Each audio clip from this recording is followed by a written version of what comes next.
Hey guys, tonight we're slipping back into the foggy alleys and candlelit corridors of 1600s Amsterdam.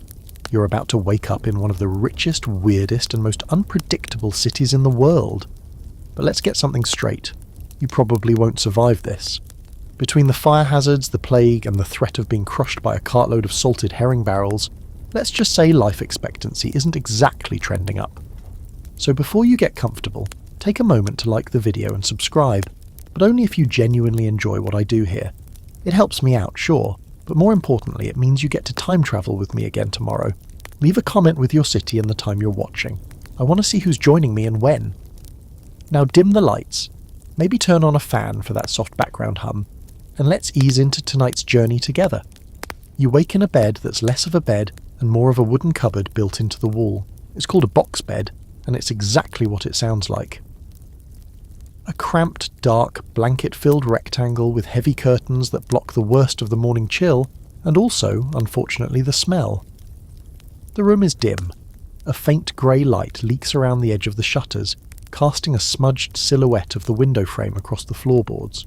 The canal just outside is still and quiet, though you hear a distant creak of an oar and the faint splash of something, or someone.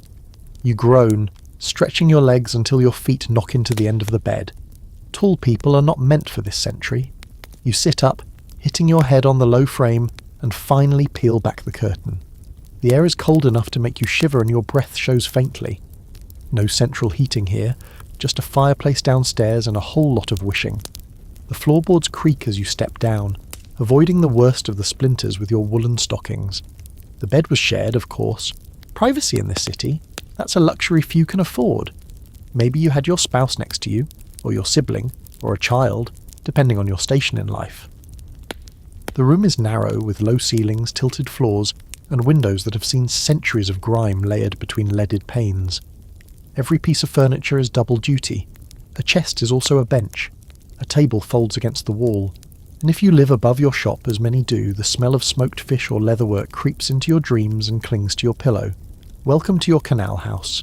3 to 5 stories tall, leaning slightly forward like it's bowing to the street. Everything creaks. Stairs, beams, your knees. The walls groan like they remember the weight of every century before this one. You wrap yourself in a wool cloak and shuffle downstairs. There's no clock in the room, but you know it's nearly time. The city runs on the rhythm of bells. The Westerkerk will chime soon, and the entire block will stir like a colony of ants in velvet and lace. On your way down, you pass the family shrine or Bible stand depending on your denomination, assuming you're bold enough to display it openly. One wrong theological choice and you could be in deep, deep trouble. Amsterdam is tolerant, sort of, but only if you keep it discreet. You reach the kitchen, if you can call it that. It's really just a corner with a hearth, a few clay pots, and a cutting board worn smooth by generations of hands.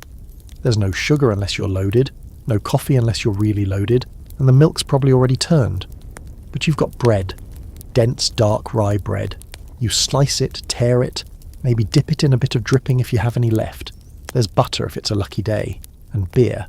Yes, beer for breakfast. It's safer than water, and everyone from toddlers to grandmas drinks it. As you chew, you hear the bells. Low and echoing, they ripple out across the rooftops and canals like a sonic map of the city. Church bells, market bells, ship bells, all knelling the start of another day of trade, toil, and surviving your own plumbing, which, by the way, is non-existent.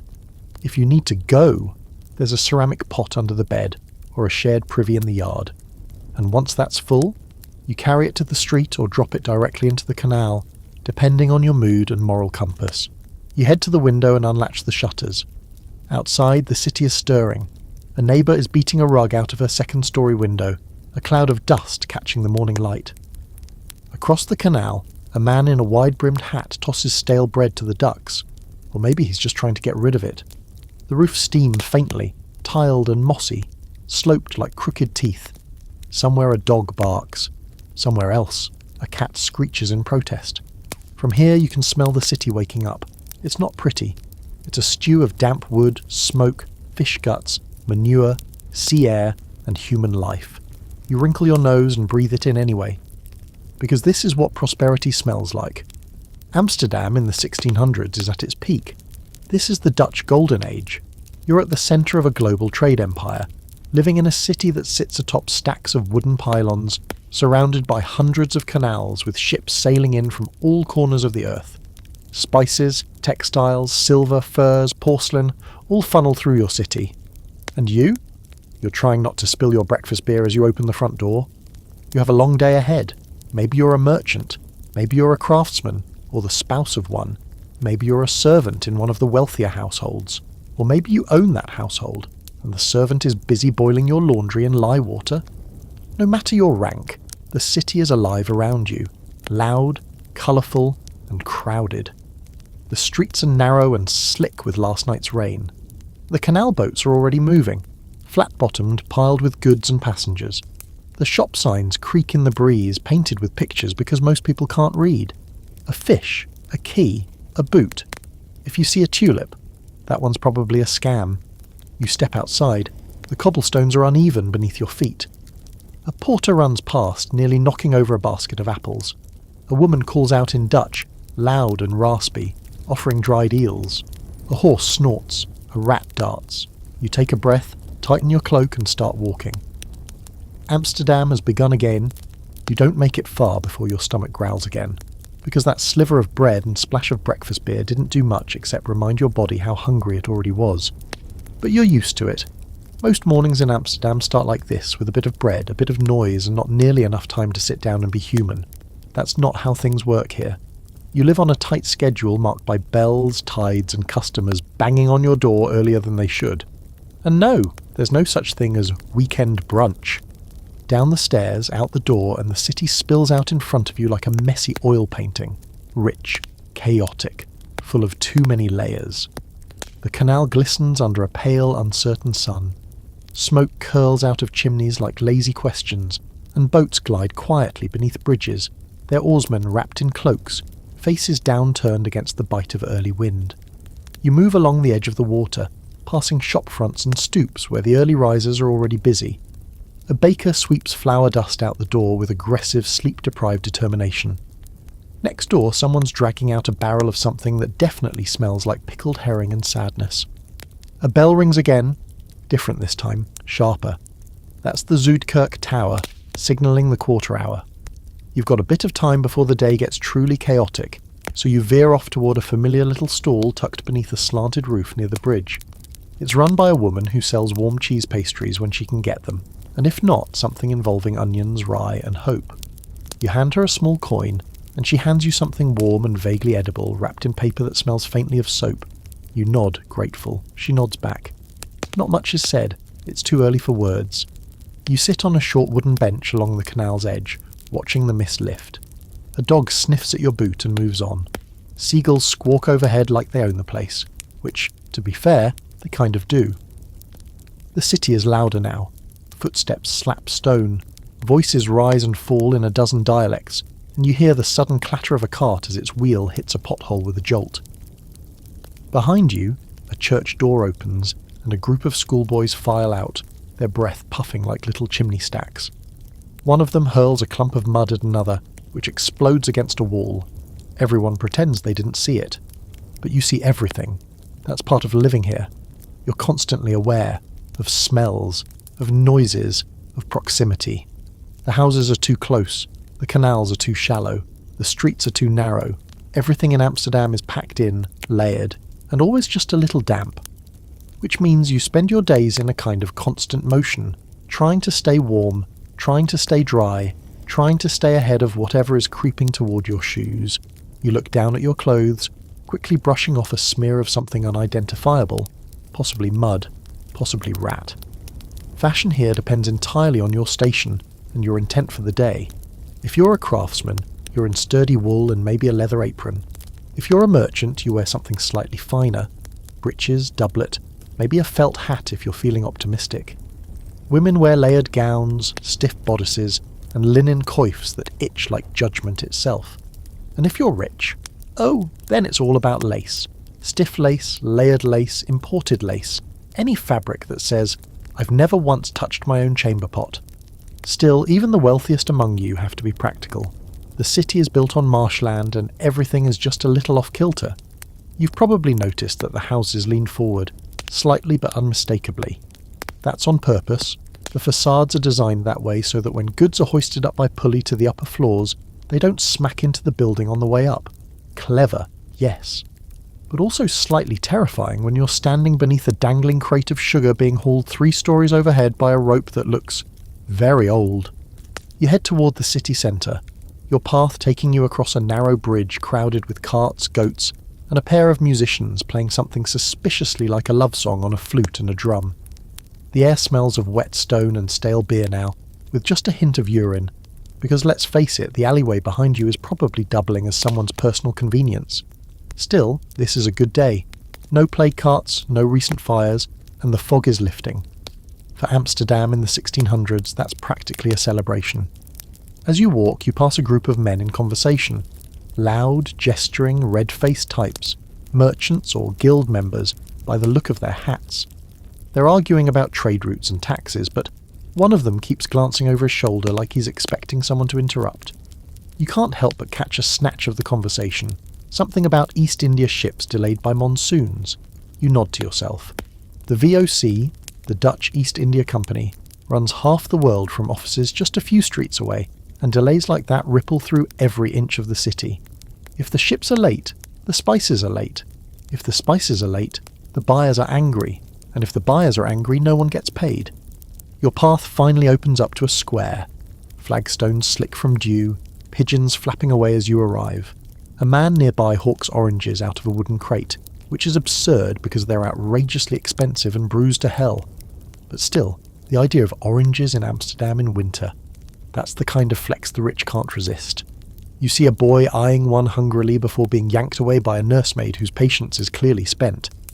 In the centre of the square stands a large clock tower, and beneath it, a row of women with baskets full of goods, vegetables, herbs, bread, and something that smells strongly of smoked eel. You don't stop. You've got places to be. But you do slow down long enough to witness a minor miracle. A toothless man juggling 3 apples while singing a sea shanty in what might be Frisian. A small crowd watches, half amused, half bewildered, and here's your fringe fact of the morning. Juggling was actually considered a respectable profession in parts of the Dutch Republic. As long as you weren't a jester or accused of witchcraft, of course. Always that asterisk. As the sun climbs just a little higher, the city shifts from waking to working. Market stalls fill, canal boats jostle, and the day begins in earnest. You pull your cloak tighter, duck your head beneath the low beam of a storefront and keep moving. You've got to be at the warehouse before the midday bell, and the city waits for no one, especially not you. You only make it halfway down the block before your nose starts staging a protest. The smells, already a full-on orchestra of chaos, have turned up a notch. There's a sharp sting of vinegar drifting from a pickle barrel stand, a wet meaty funk that has to be coming from a fishmonger's stall around the corner, and beneath it all, the sour undercurrent of sewage quietly making its presence known, like a rude uncle at a dinner party. You press your sleeve to your nose and breathe through the wool, which doesn't help much. It just adds sweat and mildew to the mix. Amsterdam in the 1600s is nothing if not aromatic, and if you think this is bad, wait until midsummer. Right now, in this cool early light, it's tolerable. But as the city warms, everything ripens. Chamber pots are dumped into the canals with varying levels of discretion. Fish guts pile up behind market stalls, waiting for the right tide to carry them away. Tanners, bleachers, and butchers dump their runoff into ditches that were never designed for such crimes against nature. And then, of course, there's the canal itself. Beautiful from a distance, a swirling cocktail of refuse, rot, and dead eels up close. Still, you're used to it. Everyone is. The smell is part of life, like the sound of bells or the tilt of the city beneath your feet. Most people don't even comment on it unless it's exceptionally bad, like when a dead pig bloats and floats past your front stoop, or someone's been hoarding dung for too long in a corner yard. But right now, the air is merely aggressive, not actively threatening, and you've got places to be. You pick up your pace. A woman with a basket passes you, muttering about spoiled leeks, and behind her a barefoot boy is trying to sell something that looks suspiciously like singed pigeons on sticks. You look away. Some things are better left unconfirmed. The city is damp beneath your boots. Even on dry days, the cobblestones weep moisture like they're tired of holding it all in. That's the thing. Amsterdam isn't really on land. It's built on thousands of wooden pylons hammered deep into swampy soil centuries ago, like someone balancing a mansion on toothpicks. You walk through neighbourhoods that feel like they're floating. Houses lean, streets sag, cellars flood, and when it rains hard, you wade. Still, this watery chaos is the city's lifeblood. The canals, though disgusting, are essential arteries. Goods arrive here from all over the world, brought in on wide, flat-bottomed boats steered with long poles and louder voices. Right now, you pause on a bridge to watch one glide beneath you. It's piled with barrels, probably salted cod from Norway or herring from the Zuiderzee. Two men in patched wool guide it, one of them smoking a pipe that threatens to set his beard on fire every time he talks. Further down the canal, a barge is unloading at a dock behind a tavern, its crew handing off sacks of flour like they're precious gems, and to them, they are. Grain prices fluctuate wildly. One bad harvest in the Baltic and half of Amsterdam goes hungry or broke, or both. You learned that last winter when you traded the last of your silver belt buckle for a sack of gritty rye flour that barely lasted a week. You step off the bridge and nearly collide with a porter who's balancing an entire side of beef on his shoulder. He doesn't apologise. No one does, really. The streets are too tight, and the pace is too fast.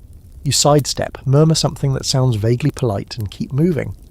As you round a corner, the wind shifts and the smell hits you even harder. This street runs parallel to a tannery. You'd forgotten.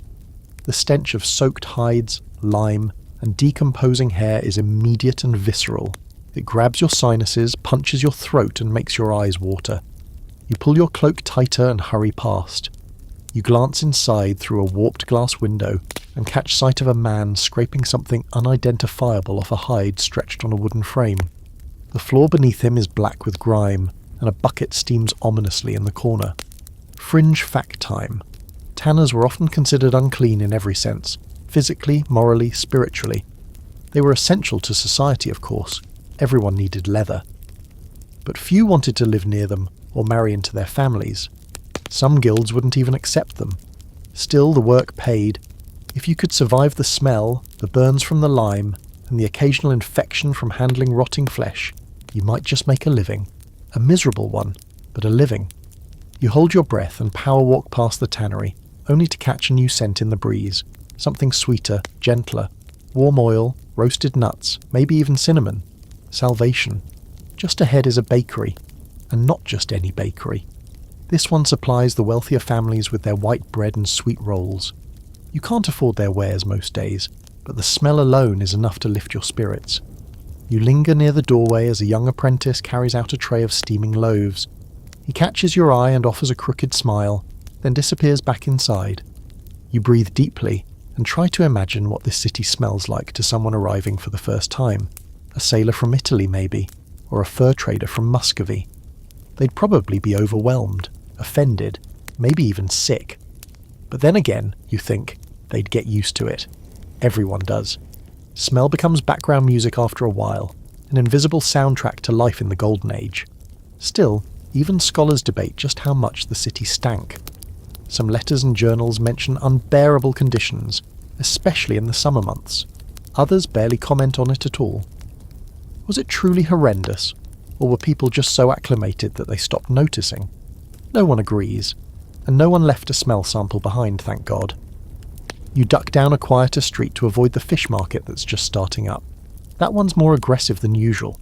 Something about brined eels in open barrels that makes your whole body retreat inward. Instead, you head toward the warehouse district, following the curve of the canal and the growing noise of cranes, ropes, shouting, and wooden wheels. It's almost beautiful in a grimy, chaotic kind of way.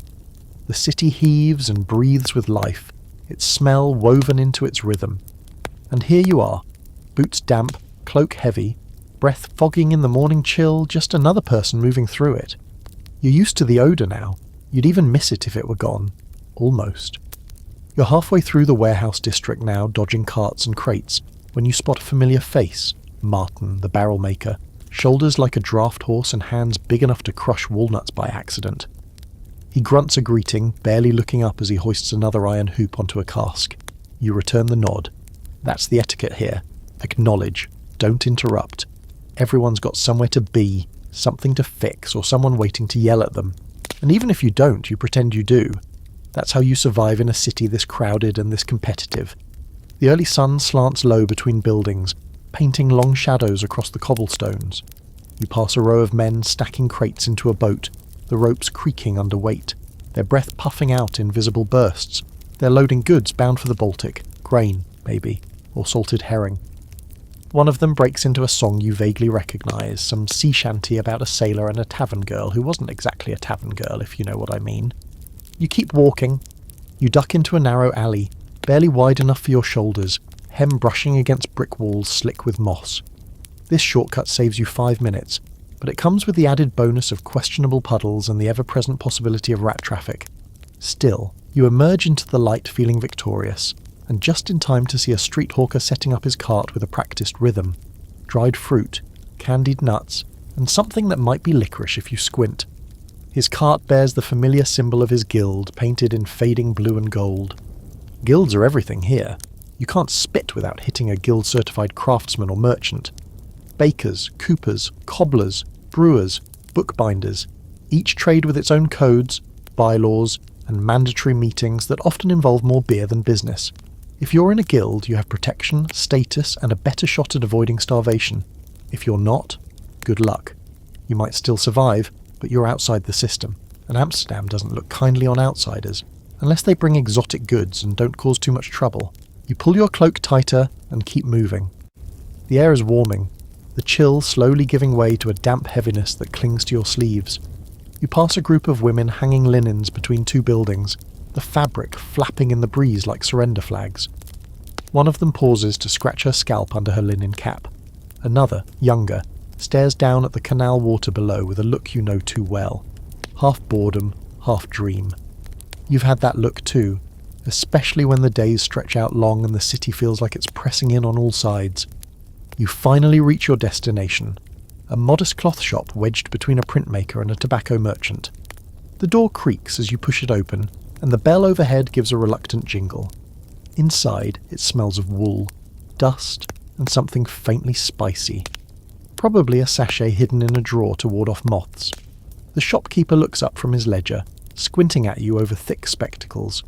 You exchange greetings, formal and clipped, before turning to your task. Collecting a parcel of dyed linen, wrapped tightly and bound with twine. You sling the parcel under your arm and head back out, nearly getting sideswiped by a pair of boys running full tilt down the street. One's barefoot, one's bleeding from the elbow, and both are laughing like devils. That's another constant here. Children everywhere, ducking under carts, scaling door frames, screaming joyfully in languages only they understand. Childhood in Amsterdam is equal parts freedom and filth. If you're lucky, you start working by 7 or 8. If you're not, you're probably still working, just not for money. As you round the next corner, you nearly trip over a wooden sign laid flat across the street. It reads wet paint in 4 languages and is entirely ignored by everyone. A painter above, perched on a rickety scaffold, is working on the exterior of a house, muted red with cream trim. He spits over the edge, narrowly missing a cat perched on the windowsill below. The cat glares and remains seated. And here's something you didn't know you'd learn today. The colours of houses in this city are a subtle code. Dark green trim, modestly wealthy, likes to show it. Red shutters, might be Catholic. Blue window frames, possibly just trendy, or Sephardic Jewish. There's no official guidebook, but people talk. Everything here means something, even if it means, I just like this colour, please stop asking. You move past another merchant stall and pause. This one has imported wares, Chinese porcelain, Ottoman silks, ivory combs, and a small box labelled Curiosities from the New World. Inside are a few feathers, a dried beetle the size of your thumb, and something that might be a human tooth. The merchant smiles when he sees you peering. Only one of those killed a man, he says, winking. You decline to ask which. Amsterdam's trade is booming in this century. The city is the centre of a global network of ships and spices, of silks and sugar and human beings sold as property. It's thrilling and monstrous all at once. Every crate that passes through the harbour holds a story, some of discovery, some of devastation. And you? You're just trying to keep your boots clean. There's a scholar's debate you overheard once in a tavern, loud, boozy, and full of hand gestures, about whether Amsterdam's rise is a miracle or a crime. Is it genius or greed that built this place? Did the canals make the city, Or did the ambition of men carve those canals out of mud with bare hands and stolen money? No one agreed, of course. They never do. You continue down the street, your arms full, your mind already racing ahead to your next stop. The bells begin to ring again, deep and measured, telling you you've got less time than you thought. Somewhere behind you, a fight breaks out. 2 sailors, probably.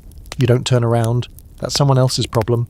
Right now, you've got a lunch appointment and a sore back. You pause at the next intersection, letting a goat cart pass. A real one, led by a teenage girl with a whip and a look that says she's not to be messed with. The goats trot past like minor royalty, unfazed by the traffic. You nod your respect. This city never stops.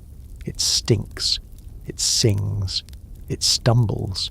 And you, right now, are in the thick of it, weaving through the clatter and clang of everyday life in a place so strange, so brilliant and so broken, it might just outlive all of you.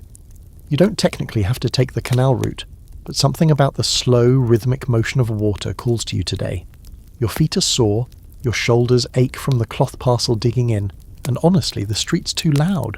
So when you spot a low ferry boat docked along the edge, bobbing slightly in the murky current, you make your move.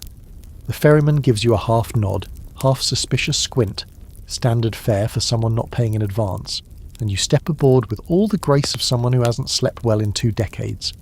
The boat lurches away from the dock with a push of the ferryman's pole, and you're off, gliding between narrow house-lined canals like a letter sliding into an envelope.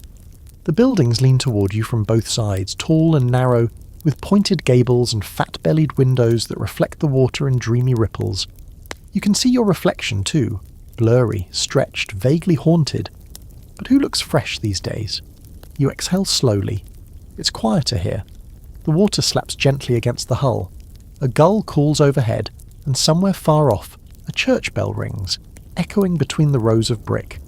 The city doesn't rest, but it does shift moods, and this moment, this lazy, floating pause, feels like a secret. Ahead, the canal curves slightly, and the boat passes beneath a low bridge so tight you duck without thinking.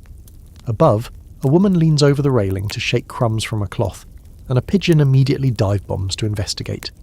You wonder, as always, what it would be like to live in one of these canal houses, the tall, skinny ones with beams sticking out like jutting noses. Some are painted bright, others faded to soot grey. All of them are packed tight, like books on a shelf, hiding lives you'll never quite understand. And inside those lives, entire worlds, shopkeepers and sailors, rich merchants hoarding spices and paintings, widows renting out attic space to young artists who pay and promise in debt, children sleeping 3 to a bed, a woman whispering her prayers in secret because her version of God isn't welcome, a man with a limp who counts every coin before he crosses his own threshold. You float past all of it, and it doesn't see you. Not really. The city is watching itself. The boat glides past a floating market where vendors perched on their own barges shout prices at passers-by on footbridges above. There's everything here.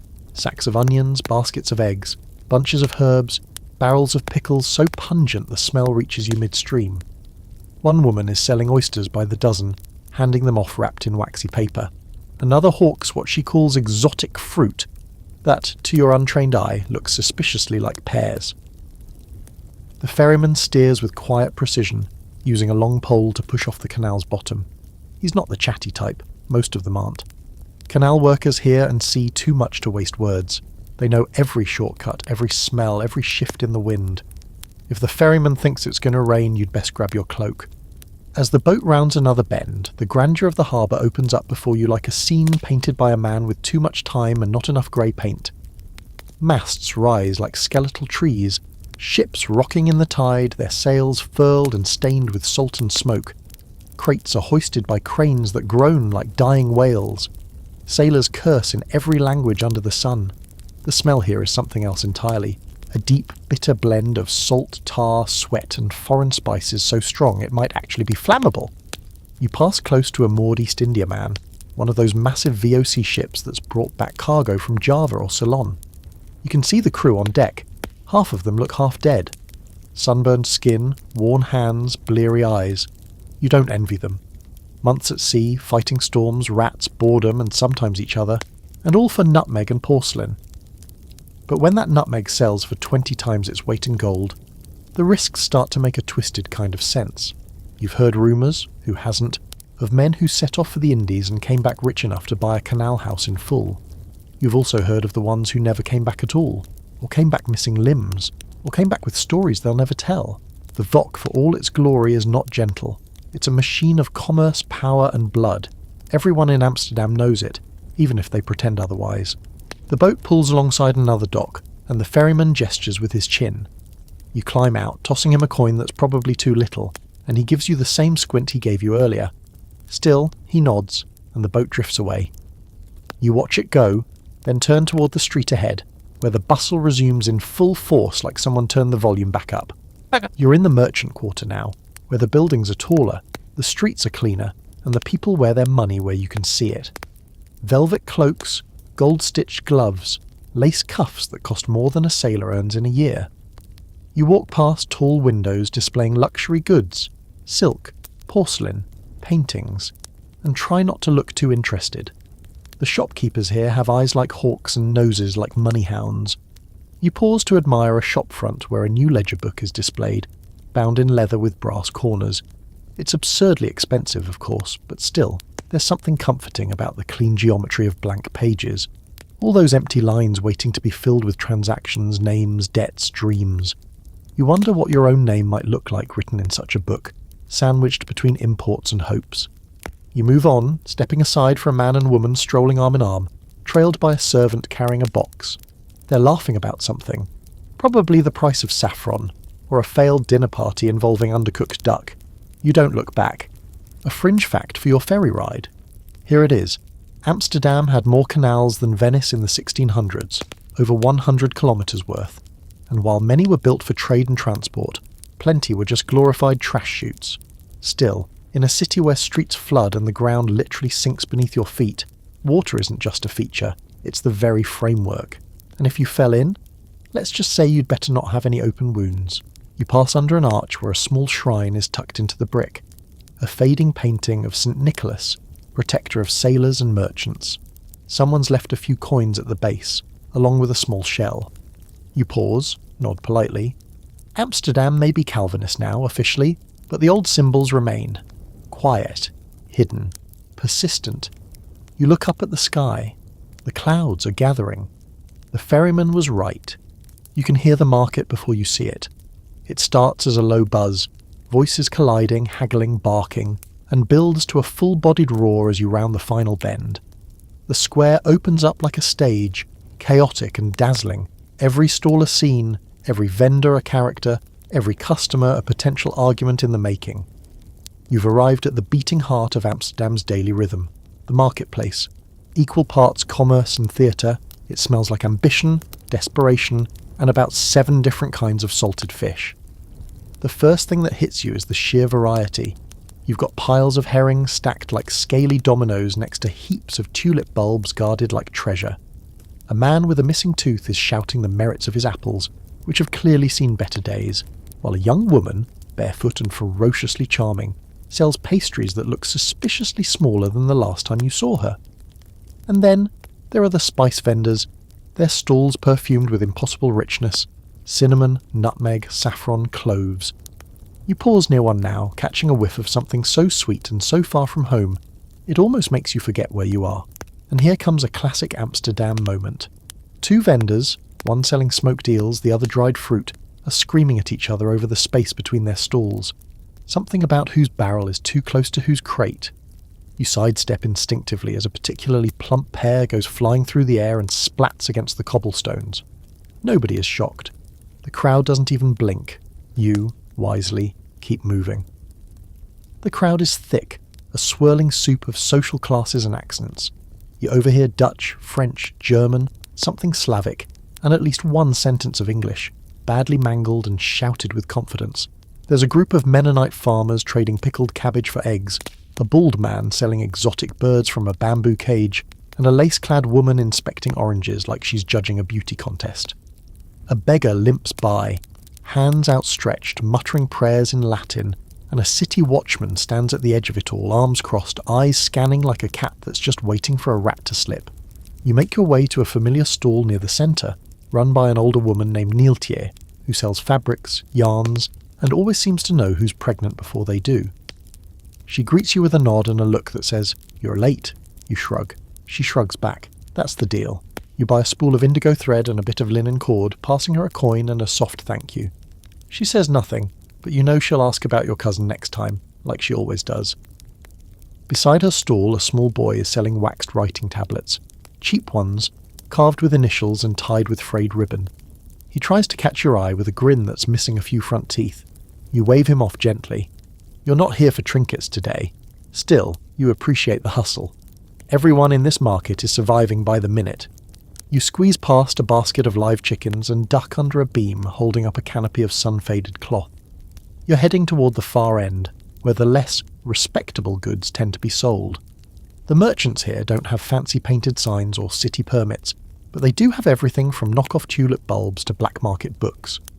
A wiry man tries to sell you a genuine map of the New World, drawn in ink so fresh it smudges when you touch it. You smile and decline. He shrugs, already offering it to the next fool behind you. And then you see something odd. A barrel filled with glass bottles sealed and labelled with neat little tags. You peer closer. Each one contains something suspended in liquid. A frog, a flower, a fetal pig. It's a travelling apothecary or maybe just a travelling weirdo. The man behind the barrel catches your eye and lifts a bottle with a severed bird foot floating inside. For gout, he says. Or luck. You mutter something vague and walk away, resisting the urge to look back. Fringe fact for today. Some scholars believe certain 1600s Amsterdam market stalls doubled as information networks. Gossip, smuggling, political pamphlets, all passed through hands pretending to sell cabbages or candles. There were rumours that a particular soap merchant was also distributing heretical texts, hidden in hollowed-out bars of lie. No one ever proved it, but she did get robbed 7 times in 2 years. Coincidence? You stop to buy a bit of cheese from a squat, red-faced man who calls everyone brother, whether he means it or not. His wheel of Edam has a crack in it, so you get it cheap. As you walk, you nibble at the corner. Sharp, salty, and just shy of rancid. Still better than most meals you've had this week. At the far edge of the market, a man with a tiny cart is hawking tulip bulbs like they're diamonds. He has a blackboard with chalk drawings of the flowers they'll supposedly produce, striped, flamed, twisted in ways that seem physically impossible. A few years ago, this whole area would have been swarming with men throwing fortunes at these bulbs. Tulip mania, they called it. Rich men ruined, paupers made princes, and then the bubble popped like a rotten pear. Now the craze is gone, but the hope? That lingers. Always does. You glance down at a bulb in your hand. Dirt still clings to it, its skin papery and light. It doesn't look like much. But according to the man behind the cart, it's a paragon red flame. You ask the price. He gives a number that makes you laugh. He doesn't laugh back. You hand it back and keep walking. As you exit the square, a man pushes past you carrying a wooden box filled with dead fish. One flops out, hits the ground with a wet smack, and is promptly stolen by a cat. The man doesn't even notice. Or maybe he just doesn't care. A final smell hits you on your way out. Roasted chestnuts. You can't resist. You toss a coin to the old woman manning the brazier and take a paper cone of them. Warm and sweet, fingers instantly soothed by the heat. You chew slowly as you walk back toward the canal, the chaos of the market fading behind you. Your boots are filthy, your arms are full, your pocket is light, but your stomach's not empty, and in this city, that counts for something. The sun is higher now, casting golden light across the rooftops and bouncing off windows. The city gleams for a moment, just a flicker, like it's trying to be beautiful on purpose. You take the long way back, winding through quieter lanes that spill into shaded courtyards and back alleys, where the pace of life slows to a practical hum. These aren't the polished facades of Herengracht, or the theatrical stalls of the market. You're in the working lungs of the city now. Laundry flaps between windows like loose flags. Soap bubbles trickle into the gutters, and women, so many women, are everywhere. Sleeves rolled, brows damp, voices sharp, hands busy. It's easy to forget sometimes when you hear the songs about sailors and the tales of merchants that the real power humming beneath Amsterdam's golden age is not just built on ships and silver.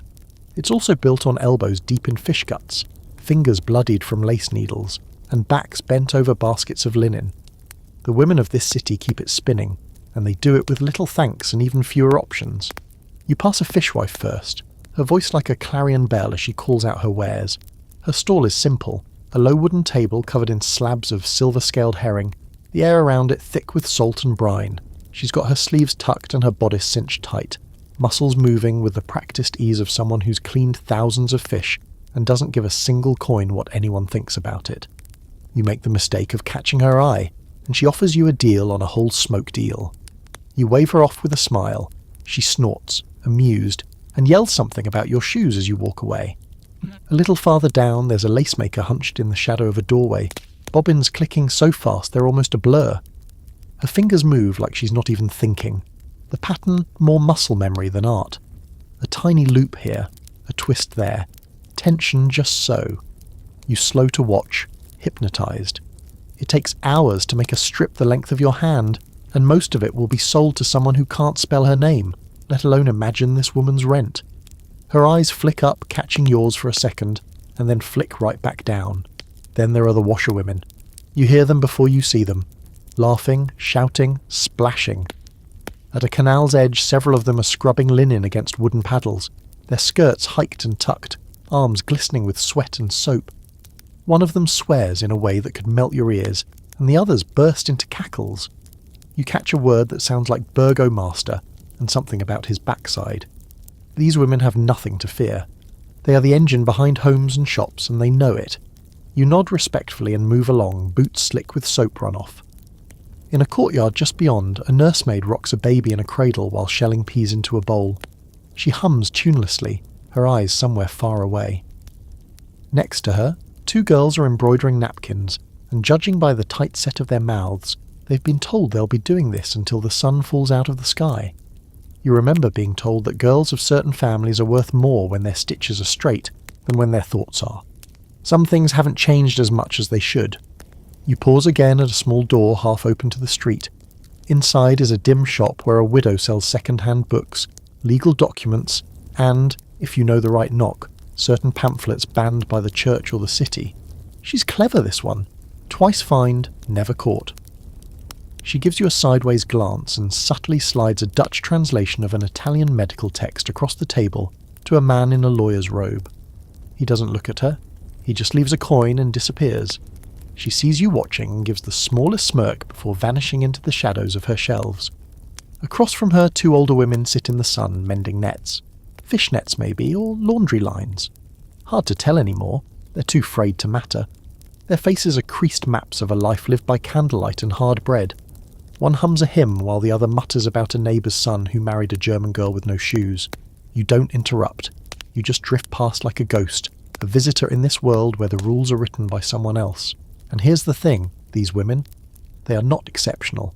They are ordinary. That's what makes it extraordinary. You see them everywhere now. The street sweepers with their brooms and buckets, the cooks elbow deep in flour, the wives taking ledger notes in shops while their husbands drink themselves useless in taverns. There are women who own businesses too. Taverns, breweries, even apothecaries. It's not common, but it's not unheard of. Widows in particular gain a strange kind of freedom once their husbands die. Economic agency wrapped in mourning lace. Fringe fact incoming. By the mid-1600s, over 50% of Amsterdam's adult women were officially unmarried, either widowed or never wed. And while society still expected chastity and piety, these women often controlled property, managed shops and sued their neighbours with alarming precision. A few even wrote wills with language so salty it made the clerks blush. You hear a sharp argument up ahead and instinctively slow your steps. A woman with a basket full of eggs is shouting at a tax collector, loudly, publicly, without flinching. He's trying to enforce a fine for unlicensed selling. She's insisting she's done no such thing. She calls him a leech, a goat, a snake in a velvet cloak. He tries to speak over her. She raises her voice. Within seconds, the street has stopped to listen. You stop too. A younger woman tosses her a coin in solidarity, and the crowd murmurs approval. The collector eventually backs off, muttering threats. She stands tall, lips tight, chest heaving, eggs unbroken. You exhale slowly. That's Amsterdam. You can buy the world here. Spices, silk, glass, gold. But the soul of the city isn't in its warehouses. It's in its kitchens, its cradles, its alleys, its lacework, its washing lines. As you loop back toward the main street, the light is shifting again. The sun hangs low, casting every brick and tile in golden relief. A woman with a bundle of firewood nods to you. Another crosses the road with a stack of rushes for the floor, and one more, perhaps the richest of them all, adjusts her pearl earring in the reflection of a window and doesn't notice you at all. They pass like shadows, like roots, like scaffolding hidden beneath painted ceilings. You keep walking, the market noise now behind you, and think, without them, this city would fall apart before the next tide. You step into a side street and immediately almost lose a shoe to something sticky. You don't look too closely. It's best not to, and instead keep moving, ducking your head to avoid a hanging sign shaped like a pair of scissors. It swings slightly in the breeze, creaking on its iron hook. Above it, laundry flaps from a third-story line, a white undershirt snapping like a flag of surrender.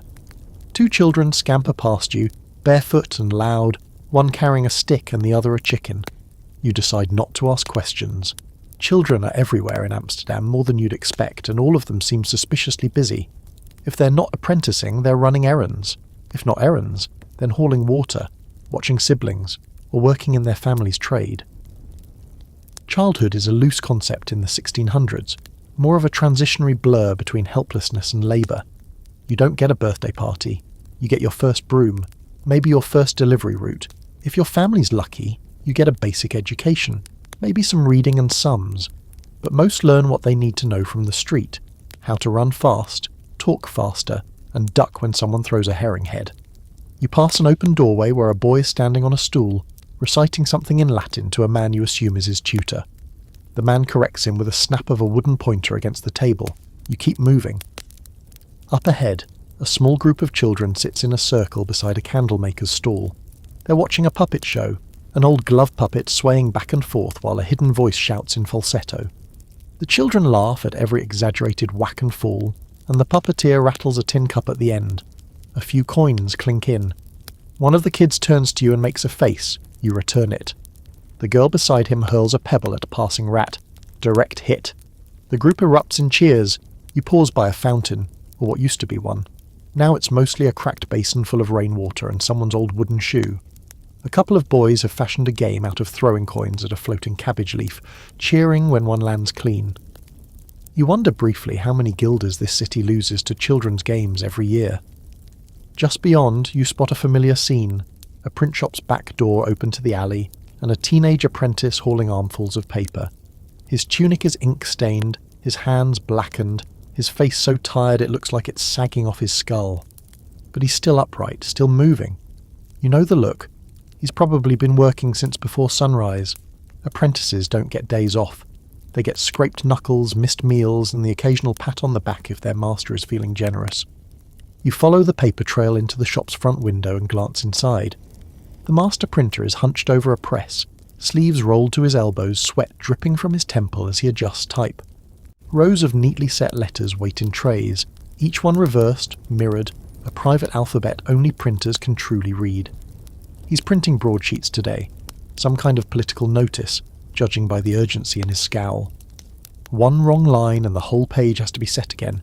Back-breaking, meticulous work, and of course, occasionally treasonous, depending on who paid for the text. There's an old argument still bouncing around among scholars. Were apprentices better off in Amsterdam than in other European cities, or just better marketed? The answer, as usual, is, it depends. Amsterdam had laws meant to protect apprentices, formal contracts, set durations, the promise of eventual independence. But how often those rules were actually followed? That's murkier. Some masters were generous, others were tyrants with good shoes. You continue on, boots echoing in a courtyard shaded by high walls. A girl is feeding pigeons from her apron, scattering seeds while her younger brother tries to chase them with a stick. He stumbles, falls, cries, and she sighs like this happens 10 times a day. Probably because it does.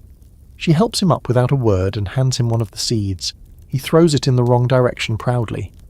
You pass a door marked with chalk, just a symbol, nothing dramatic. A sign for delivery boys that a customer is out or doesn't want to be disturbed. Above the door, someone has carved a crude heart into the brick. You wonder who did it. Lovers, probably. Or bored kids with a knife and too much energy.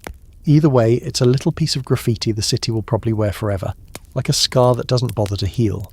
Up ahead, a group of apprentices in mismatched clothes are lounging on a stoop, eating bread and laughing in that way only people who are both exhausted and 17 can manage. One of them has a swollen eye, another has a tooth missing. They're probably from the blacksmith or the cooper's shop. You can smell the smoke and iron on them. One nods at you. You nod back. You pause beside a small tailor's workshop and peek through the open shutter. Inside, a boy is threading a needle while his master barks out measurements. The boy fumbles once, twice, and finally gets it on the third try. He glances up and sees you watching. You give him a thumbs up and he flushes with a small smile before returning to work. There's a sense of continuity in these kids, like the city's pulse runs through them. They're the next layer of brick in the wall, whether they want to be or not. You think of all the tools being handed down, the lessons passed quietly from calloused hands to smaller ones. How many trades have already been born today? How many futures started in those cramped, soot-stained shops? A fringe fact. Some children in 1600s Amsterdam actually filed lawsuits against their masters or employers. Legal records exist of apprentices suing for unpaid wages, poor treatment, or being kept past the end of their contract. And sometimes, shockingly, they won. It wasn't common, but it happened. Even then, kids knew their worth, or at least when someone was cheating them. The bells chime the hour, ringing out over rooftops. Somewhere, school has just let out, and you see a gaggle of children sprinting toward the harbour with the kind of energy that only comes from hours of forced Latin. One girl has her slate tucked under her arm like a weapon. Another is clearly trying to lose a sibling on purpose. You watch them go, their laughter fading as they vanish around a corner. The city swallows them back up like breath. You look down at your hands, older now, slower, and remember the weight of a broom, a needle, a stick used to chase rats through the gutters. Childhood here isn't soft, but it's sharp. It cuts you into who you'll become. And somewhere down these alleys, in the shadow of a steeple or behind a smokehouse, another child is picking up a tool for the first time. You smell it before you see it. Hot resin, wood dust, and something sharp like fresh glue. As you turn the corner, the street narrows and darkens, buildings pressing close like curious old men leaning in to hear better. A swinging sign creaks overhead. A carved plane and chisel, well worn, barely painted. You've reached one of the city's quieter miracles, Amsterdam's workshops. The real kind. Not the front-room storefronts for the tourists and buyers, but the guts of craft, where things are made slowly, carefully, and with an aching spine. The door is half open, warped from years of steam and foot traffic. You push it gently and step inside. At once, the world outside dims to a murmur. Inside, it's hushed and dense with scent. Pine, beeswax, damp wool, metal filings, and the tang of sweat that clings to the bones of the place. A small stove clinks softly in the corner, and the light that filters in through the greasy windows is golden and thick with sawdust. There are two men working, neither of whom looks up as you enter. One is bent over a workbench, planing a piece of wood until curls of shavings fall to the floor like ribbons. The other is carving a fine detail into the leg of what might be a chair, or a small table, or perhaps something more elaborate. It's hard to tell with the half-finished limbs and panels stacked everywhere like a puzzle mid-solvable. This is a joiner's shop, but it's not just chairs and chests. If you know the right alley, you can find masters who make everything here. Harpsichords, clocks, carved altarpieces, even custom prosthetics. You glance to one corner and see a delicate cabinet with inlaid ivory, clearly commissioned by someone with more money than taste. The tools hang from hooks like surgical instruments, their wooden handles smoothed by generations. Everything in this room has weight, memory, and an edge that cuts both wood and time. A young apprentice, 15, maybe 16, glances up from the back of the room. He nods, respectful but tired, with hands stained the colour of walnut oil. His apron is too big, his shoulders too small, but he moves with the kind of precision that tells you this boy has spent more time holding a chisel than a pen.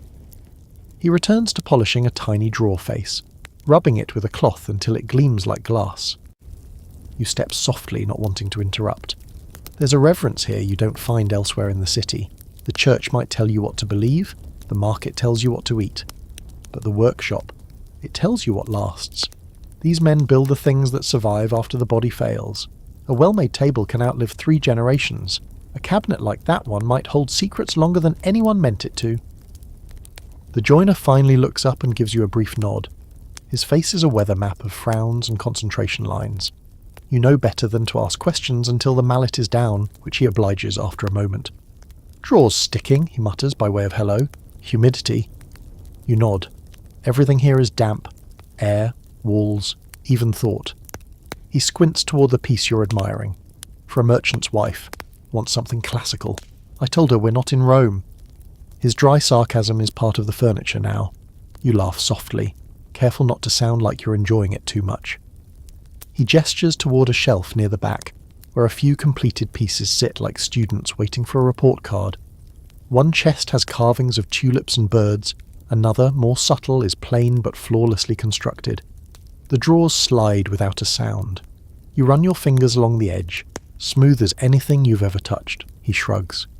That one's going to Antwerp. Some linen baron wants it for his daughter's dowry. Probably fill it with scented shirts and regrets. The apprentice snorts from the back. The joiner doesn't smile, but there's a flicker of amusement in his eye. You don't ask what it costs. You know the answer is too much, even for a city that deals in gold and cinnamon. A fringe fact you might not expect. Amsterdam in the 1600s was one of Europe's leaders in luxury furniture and instrument production. Cabinet makers, joiners, and instrument builders were respected members of guilds, with commissions coming from across the continent. Some pieces were so finely crafted that scholars today still argue over who made them. A few even had hidden compartments designed to hold illicit documents or money. Art, yes, but also espionage. As you move toward the door, the apprentice brings over a block of wood and shows it to the joiner. Something's wrong with the grain, or maybe the cut. They mutter about angles and knots, hands tracing the lines like priests reading scripture. You slip out quietly, not wanting to disturb the flow of problem-solving that smells like glue and genius.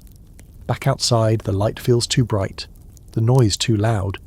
Your ears take a moment to adjust to the clatter of hooves and the shouting of a cooper down the street. The smell of pitch and tar floats by from another shop where barrels are being sealed. Further along, someone's hammering horseshoes, and you swear you hear a lute being tuned in a room above a shop selling sheet music. The whole street sings a different note now.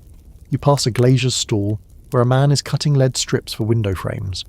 Shards of coloured glass scatter across the bench like hard candy, and you can't help but stop and stare at a piece of deep blue that catches the sun just right. The glazier notices and raises an eyebrow. "Church window," he says. "Big one." You don't ask where. It's not polite to pry, especially not if the commission's secret.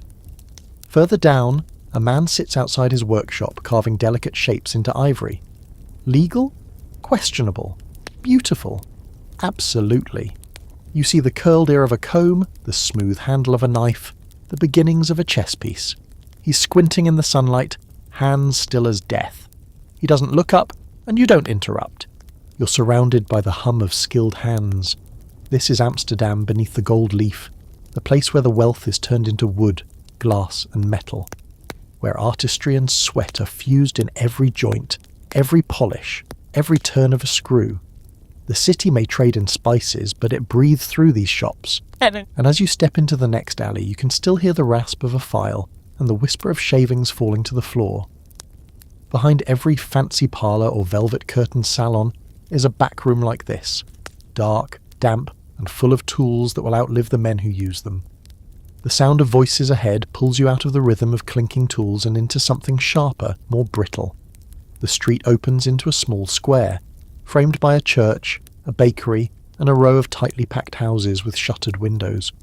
You stop just short of the church steps, drawn by a pair of men in heavy wool cloaks, arguing beneath the stone archway. They speak in low voices, sharp consonants cutting through the air like knives. You catch the words heretic and Jesuit and know instantly, this is one of those conversations. Amsterdam may be tolerant, but it is not peaceful, not when it comes to faith. Officially, the Dutch Republic is Calvinist, reformed, stern, structured, stripped of saints and relics and any decoration that smells too much like Rome. But Amsterdam, this city has always been an exception, a merchant city, a refuge city, which means, tucked behind the brick and beneath the politeness, it is a stew of religions, many of them simmering too close to a boil. You turn slightly and glance up at the church behind the men. It's austere, grey stone with little ornament, a plain steeple, and a door that looks like it weighs more than most livestock. The inside, will be just as bare. Whitewashed walls, a pulpit like a ship's bow, maybe a few carved wooden panels if the elders are feeling generous. You've been in one before. The air feels thinner there, like even God is expected to keep his voice down. But across the city, hidden behind innocent doors and accessed through kitchen stairwells, are the other churches, the secret ones. Schrilkirchen, clandestine chapels, where Catholics still light candles and whisper Latin prayers, where Jews from Portugal gather behind barred windows, and where dissenting Protestants meet quietly, never quite sure which neighbour might report them for having the wrong version of the same God. You wander from the square, drifting down a quieter street. Here, religion hums beneath everything. You can see it in the architecture, who built what and when. This door is newer than its frame. That cross carved into stone has been scrubbed almost smooth. A symbol scratched into the side of a well might mean blessing, or it might just be a mason's mark. Nobody talks about it openly, but everyone knows who attends the official churches and who disappears into unmarked buildings on Sundays. In a windowsill up ahead, someone has placed a statue of the Virgin Mary between 2 pots of rosemary. It's tiny, half hidden, and almost certainly illegal. You glance around, but no one seems to care. Or maybe they care too much to say anything. A few doors down, a group of schoolboys are filing out of a small unmarked building. They're dressed neatly, collars stiff, books tucked under their arms. The building, is a clandestine Catholic school. Technically illegal, technically tolerated. Their teacher, a soft-spoken man with a thin beard and a limp, nods at you as he follows them out. You nod back. The unspoken agreement here is clear. Say nothing, and the world keeps turning. Fringe fact. By the mid-1600s, it was common knowledge that Catholic house churches operated in Amsterdam, often disguised as upper floors of regular houses. The city government took a don't ask, don't tell approach, as long as the churches stayed discreet and didn't try to convert anyone. A clever loophole in a city that runs more on trade than dogma. You pass a doorway where a Hebrew letter is carved subtly into the lintel. The Sephardic Jewish community here, mostly refugees from Spain and Portugal, has built a quiet empire of trade and scholarship. They're not citizens, not technically allowed in the guilds and barred from certain professions, but they've carved out their space anyway. They sponsor synagogues and publish books, run spice shops and apothecaries. If you know the right street, you can buy the best cinnamon in the city from a man who speaks 5 languages and can quote both Torah and tax law in his sleep. The Reformation may have fractured Europe, but in Amsterdam the pieces keep living side by side, barely held together with social glue and mutual suspicion. You hear it in the whispers, in the quiet refusals, in the way someone hesitates before telling you which church they attend. That pause tells you more than the answer. You pass a tavern with an open window, where 2 men are in hushed conversation over mugs of beer. One wears a black cloak with silver trim, the sort favoured by city officials. The other is dressed like a merchant, but the chain around his neck suggests something more clerical. They're discussing a pamphlet. You hear the words doctrine and heresy and something that sounds like Leiden. You move along. You've heard this play before. Different actors, same tragedy. Here's something you overheard once and never forgot. The safest religion in Amsterdam is the one you practice in silence. You think about that as you turn onto a street known for its printers. These are the men who publish books in multiple languages, for multiple audiences, often under false names or empty addresses. Some pamphlets are philosophical, others are venomous, all of them dangerous in the wrong hands. One print shop in particular has its shutters closed and door bolted, but you see a man pass a slip of paper through a crack in the frame. A coin follows. Moments later, a package is handed back. A book, clearly. Its title hidden under brown paper. You look away, then back. The man is gone. You walk on, pausing briefly at the foot of an alley that smells like wet stone and secrets. You can see a light flickering in an upstairs window, candlelight, and hear the muffled sound of singing. Too soft to make out, too rhythmic to be random. Someone is holding service. You keep your distance. You listen for a moment, then you walk away. The city is like that. Half confession, half denial. You never quite know what someone believes until you see what they risk for it. And in Amsterdam, belief is a private currency. Spend it wrong, and you lose more than money. As you turn back toward the busier streets, a breeze picks up, carrying the mixed scent of bread, smoke, and something faintly floral, perhaps incense from a hidden altar. The wind moves quickly through the alleys, like a messenger with somewhere urgent to be. You adjust your cloak and keep walking, careful not to step on the chalk symbol drawn near a doorway. A protective mark, a warning, a prayer. No one really says, but everyone steps around it, just the same. The church bells ring out again, this time heavier, slower, the kind of tone that makes your stomach perk up like it's been trained. Midday. Time to eat. Not a feast, mind you. Lunch in Amsterdam isn't about indulgence, it's about survival, just enough to keep the day going and your hands steady for whatever's next. You adjust the weight of your cloak and follow the crowd of tradesmen drifting toward one of the older brick buildings near the canal, the guild hall. Every profession worth its salt has a guild, and this one, just off the single, is for the whalers, chandlers, and a few lesser sea-related trades that don't quite deserve their own buildings. The guild hall's facade is ornate, with a stone carving of a whale, a rope coil, and two very serious-looking angels who, honestly, have no business being involved in the price of whale oil. The door swings open as you approach, and the warm smell of roasted onions, stale beer, and wet wool rolls out to greet you like an old uncle. Inside, the hall is dim, lit mostly by tall windows smudged with soot and condensation. Long wooden tables stretch across the floor, already half filled with men in heavy coats, breeches and shoes that leave muddy trails behind them. The atmosphere is loud, peppered with laughter, arguments, and the scrape of knives against wooden plates. You claim a spot near the end of one table, nodding at the faces around you. A couple of them you've seen before, maybe in the market, maybe in a line at the tax office, a few you don't recognise at all. Lunch is brought out in big wooden bowls, pickled turnips, salted beef, a wedge of rye bread, and the ever-present beer. It's not cold, but it's stronger than water, and nobody's complaining. You dig in, eating with the rhythm of someone who knows better than to pause too long.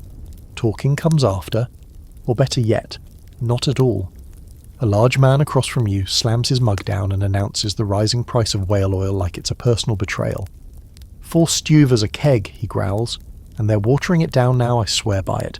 You light a lamp and it flickers like a scared nun. This is greeted by general groaning and a few muttered prayers to the better days of Greenland expeditions. Someone makes a crack about the blubber being half rat by now. Someone else laughs too hard at that. You chew slowly and listen. The conversation drifts from prices to politics, then inevitably to ships. Always ships. The heart of the city doesn't beat in its churches or its counting houses, it beats in the harbour. They talk about weather near the Azores, about a storm that broke a mast off the coast of Lisbon, about a cargo of spices that never made it past the Cape. Everyone seems to know someone who's lost someone. That's just the cost of doing business with the sea. You offer a few words when asked, mostly to confirm you've heard the same about the oil. You have, though it's also entirely possible no one's checked the barrel since last winter. One man beside you leans in to tell you about a rumour, that a whale twice the size of a house was spotted near Iceland, and the captain who saw it swore it had a scar that looked like a human face. You raise an eyebrow. He swears on his mother's grave. You nod politely and return to your bread. Fringe fact, Amsterdam's economy was tied so tightly to whaling in the 1600s that some guilds required members to provide barrels of oil for city use, lighting lamps, preserving wood, waterproofing ropes. Whale oil lit the homes of the elite and greased the hinges of trade. There were even paintings commissioned to celebrate successful whaling voyages, though most of them made the whales look oddly polite about being killed. The Guildhall has rules, unwritten and otherwise. Don't start a fight unless you can finish it before the steward gets involved. Don't discuss religion unless you're trying to ruin the meal. And don't, under any circumstances, insult someone's ship. You once saw a man thrown into the canal over a casual remark about someone's rigging. He surfaced with fish in his coat pocket, and an expression that suggested he'd do it again, given the chance. The steward wanders by now, a small balding man with the permanent look of someone who's seen too much. He eyes your plate, nods approvingly at your clean fork and offers a scrap of gossip. City council's arguing about night patrol budgets again. Means more crime this winter. Watch your boots. You nod. He moves on. You drain your mug and catch a snatch of conversation from the next table. Something about a new tax on imports from the Danish ports. More groaning. Someone mutters that the taxman will start charging for rain next. You chuckle into your bread. As the meal winds down, a man 2 seats down unrolls a parchment and begins sketching something. A rough map of a new shipping route, or so he claims. Someone leans in. A wager is made. The table quiets for a moment, pencils scratching, calculations murmured under breath. It won't lead to anything official, but for now it matters. And sometimes that's enough. You wipe your hands on your coat and stand. Most others are lingering, easing back into the day with slow drinks and louder talk. But your legs are restless, and the afternoon is slipping away. You nod to the men near you, a shared look of solidarity among people who've seen too many cargo ledgers and not enough sunsets. Back outside, the light is sharp, bouncing off the canal in fractured gold. The skies turn that pale blue that feels like a trick, pretty, but hiding something. A cold wind cuts down the street like it's late for an appointment. You pull your collar up and start walking, passing more guild halls, more shops, more men half dreaming of voyages they'll never take and fortunes they'll never hold. And above them all, rising just above the rooftops, the weather vane on the Westerkirk spins slowly, trying to decide which way the city will turn next. You drift west with a stomach full of salted meat and a slight beer buzz clinging to your thoughts like fog. It's a good kind of tired, the kind that warms your limbs just enough to make you walk slower and notice things, like the way the late afternoon sun hits the canal and turns it molten gold for a breath or two. Like the uneven bricks of the house walls, red, brown, some patched with plaster, all slightly bowed like the buildings are trying to shake hands above the street. The shadows are stretching now. The city's shape is changing again. You know where you're headed, though you pretend you don't. You pass through a quieter lane and make a right at the tavern with the sign, shaped like a duck missing one wing. Past the bakery, past the bookseller with the warped shutters, until you spot the window. You always know it by the light. It spills out onto the cobblestones like melted butter, soft and steady, even in the fading day. You knock once, twice. A pause, then the door creaks open. Inside, it's silent. Not the absence of noise kind of silence, but a held breath kind. The air smells of linseed oil, chalk and something else you can never name. Maybe dried flowers or ink. The room is small and warm, cluttered in that particular way that only genius, or madness, allows. A canvas leans against one wall, half finished, a woman's face emerging from the brushstrokes like she's waking up from a long dream. Her eyes are too sharp for sleep, though. She's watching. The painter doesn't turn as you step in. He's standing at an easel, hand poised in the air, brush held like a dagger. You don't say anything. You never do. Talking breaks it. He dips the brush into a bit of ochre and adds a line. No, a shadow. Just beneath the curve of a jug on the table in front of him. Not the jug in the painting, the real one. It's sitting on a cloth, lit by a single window high above, the light slanting down in perfect geometry. You know better than to move too close. Everything is arranged. If you breathe too loud, the whole composition might collapse. This is what Amsterdam does that no other city does quite the same. It lets artists disappear into the ordinary, into quiet domestic scenes. A woman pouring milk, a man writing a letter, a child staring out a window. They become sacred by stillness, by patience. And the painter? He becomes invisible. A conduit, a ghost with a brush. You step back slightly, careful not to knock into a stack of wooden panels leaning against the wall. Each one holds a study. Eyes, hands, fabric folds, a single pair. You wonder how long he's been working on this one. Days? Weeks? Maybe longer? Time bends in these rooms. You look at the jug again, then at the painted jug, then back. You can't tell which is more real. He finally speaks, not turning, his voice hoarse and quiet. The light shifted yesterday. Had to start over. You nod. He still doesn't look at you. She moved. Just her foot, but it broke the line. That line was perfect. You glance toward the corner where the model sits. She's wrapped in a shawl now, the pose long abandoned, sipping tea with a sleepy gaze. She doesn't mind the obsession. Or maybe she does, but she's paid enough not to argue. Or maybe she's fallen in love with the silence. You can't tell. Her eyes are unreadable. The painter steps back from the canvas and rubs his brow with the back of his wrist. It's wrong, he says flatly. It's always wrong. You want to tell him it's not. That what he's doing is sorcery in slow motion. But you don't. That would ruin it. Fringe fact, many Dutch Golden Age painters weren't celebrities in their own lifetimes. Some died in debt, others were modestly successful, known only to their patrons, and some, like Vermeer, left behind a small body of work that wouldn't be appreciated until centuries later, when entire museums would be built just to stand quietly in front of a girl with a pearl earring. You wonder what this man's name will mean 100 years from now, or if it will mean anything at all. He picks up another brush, thinner, finer, and leans in again, breathing in shallow bursts. You know he's about to disappear for another hour, maybe more. You shift slightly toward a small table near the back of the room, where a few sketches are stacked beside an open book of anatomical drawings. Beside it, a note from a patron, fussy and full of corrections. You recognise the seal, a merchant with too much coin and too little vision. The painter will ignore most of it, but he'll still paint the man's daughter exactly how the man asks. That's how rent gets paid. You study one sketch, a girl's hand resting on a book, soft and delicate, but with knuckles so precisely drawn they feel warm to the touch. You glance toward the window. The light is fading now, sliding off the floor in long fingers. The painter steps back again, stares at the canvas, then at the jug, then at the floor. "It was there for a second," he murmurs. "The light, I mean, it was right, and then it wasn't." You nod because you understand, or you pretend you do. In this room it doesn't matter. Reality is negotiable. Light is a language only some people speak fluently. Everyone else just squints. He turns suddenly and stares at you like he's only just noticed you came in. "There's bread," he says, gesturing vaguely to a plate. You nod and take a piece. It's stale but warm from the fire. You eat in silence, listening to the scratch of bristles and the soft creak of the easel. You watch the jug. You look at the woman. You glance again at the canvas. The world rearranges itself in quiet degrees.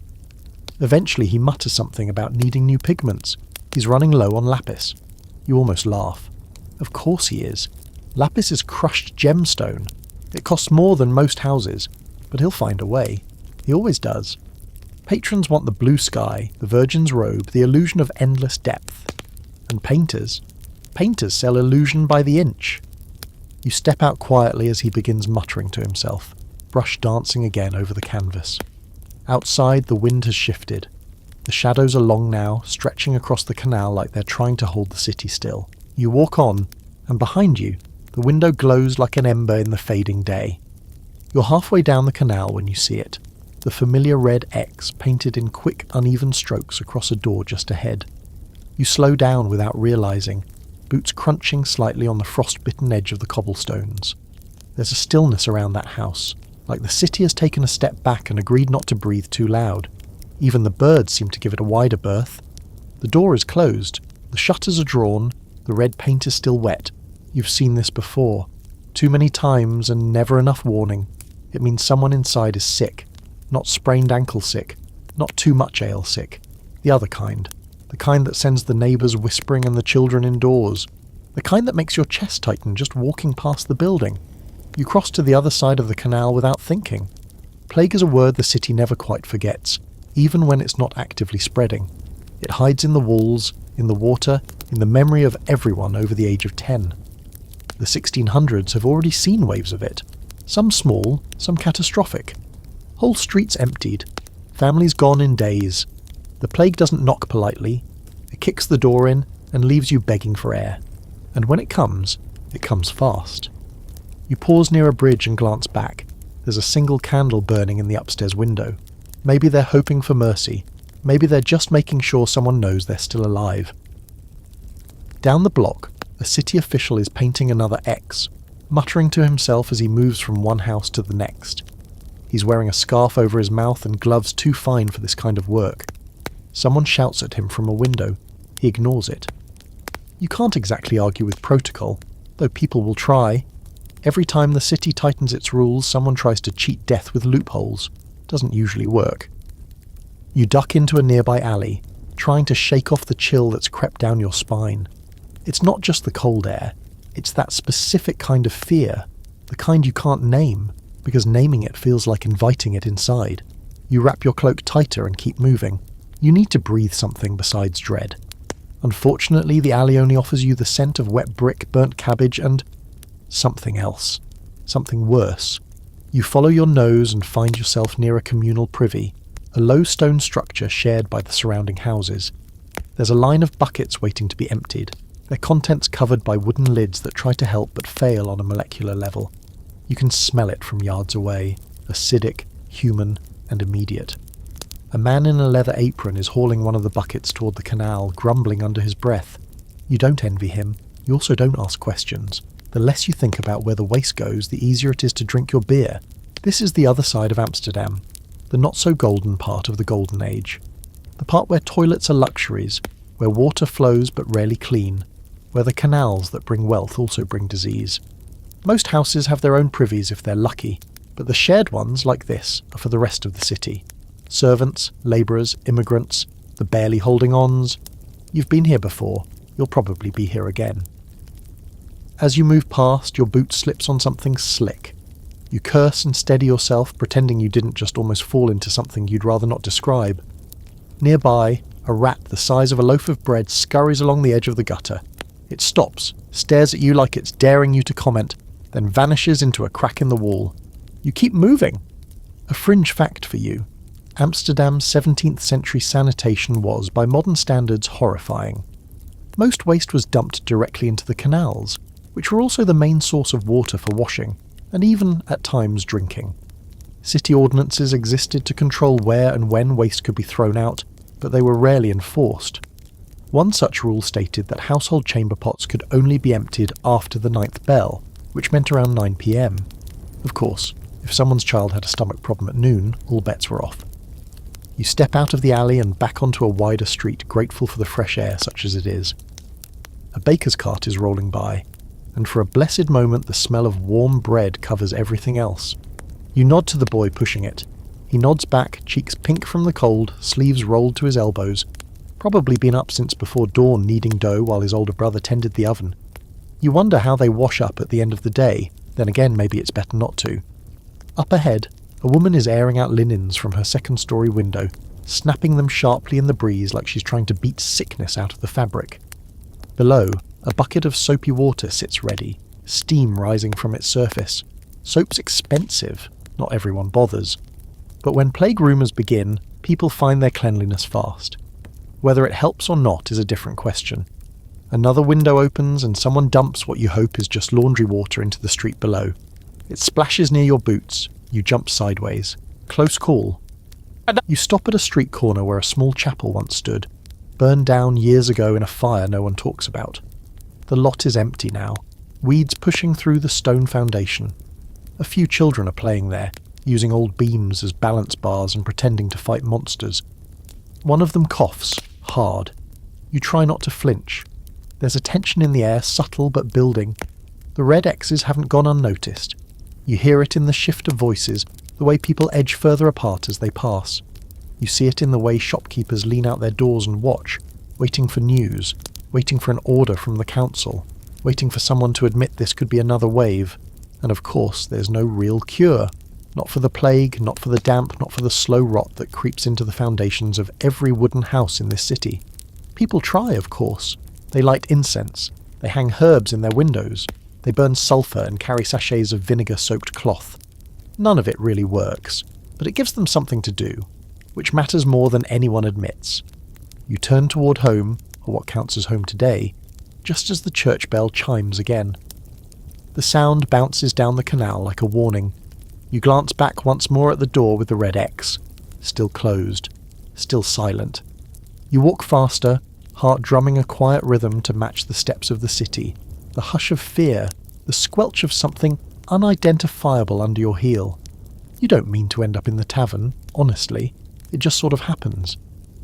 One moment you're walking, boots still damp from canal mist and plague-adjacent gutters, and the next, your hand is on the door handle of De Drievaarten, the Three Barrels, a squat, soot-darkened building wedged between a spice merchant and a candlemaker with perpetually grumpy eyebrows. The tavern door sticks like it always does, and you have to give it a good shoulder to get inside. It groans open with the sound of damp wood complaining about its life choices. Inside, the atmosphere hits you like a blanket soaked in ale and secrets. It's dark, warm, and loud, the way any self-respecting tavern should be. Light comes from iron sconces and a few hanging oil lamps that sway slightly with every footstep. The floor is sticky in places and suspiciously soft in others. The ceiling is low enough that tall men have to duck to avoid hanging herbs, or duck even lower to avoid someone's elbow. The barkeep is exactly where he always is, behind the counter, polishing a mug that hasn't been cleaned since the last queen was crowned. His moustache twitches when he sees you. You give a nod. He nods back. That's enough conversation for now. You slide onto a bench along the wall and take stock of the room. A group of sailors are crowded around a barrel laughing too loudly. One of them has a fresh bandage around his arm and keeps thumping the table like he's trying to make a point no one's asking for. In the corner, two older women are drinking something cloudy and whispering with the intensity of people passing judgment across generations. Between them is a tiny pewter flask with a symbol scratched into it that you don't recognise and probably aren't supposed to. You're just about to settle in when the barkeep slides over a mug. You didn't ask for it, but he knows. You take a sip. It's bitter, warm, and absolutely perfect.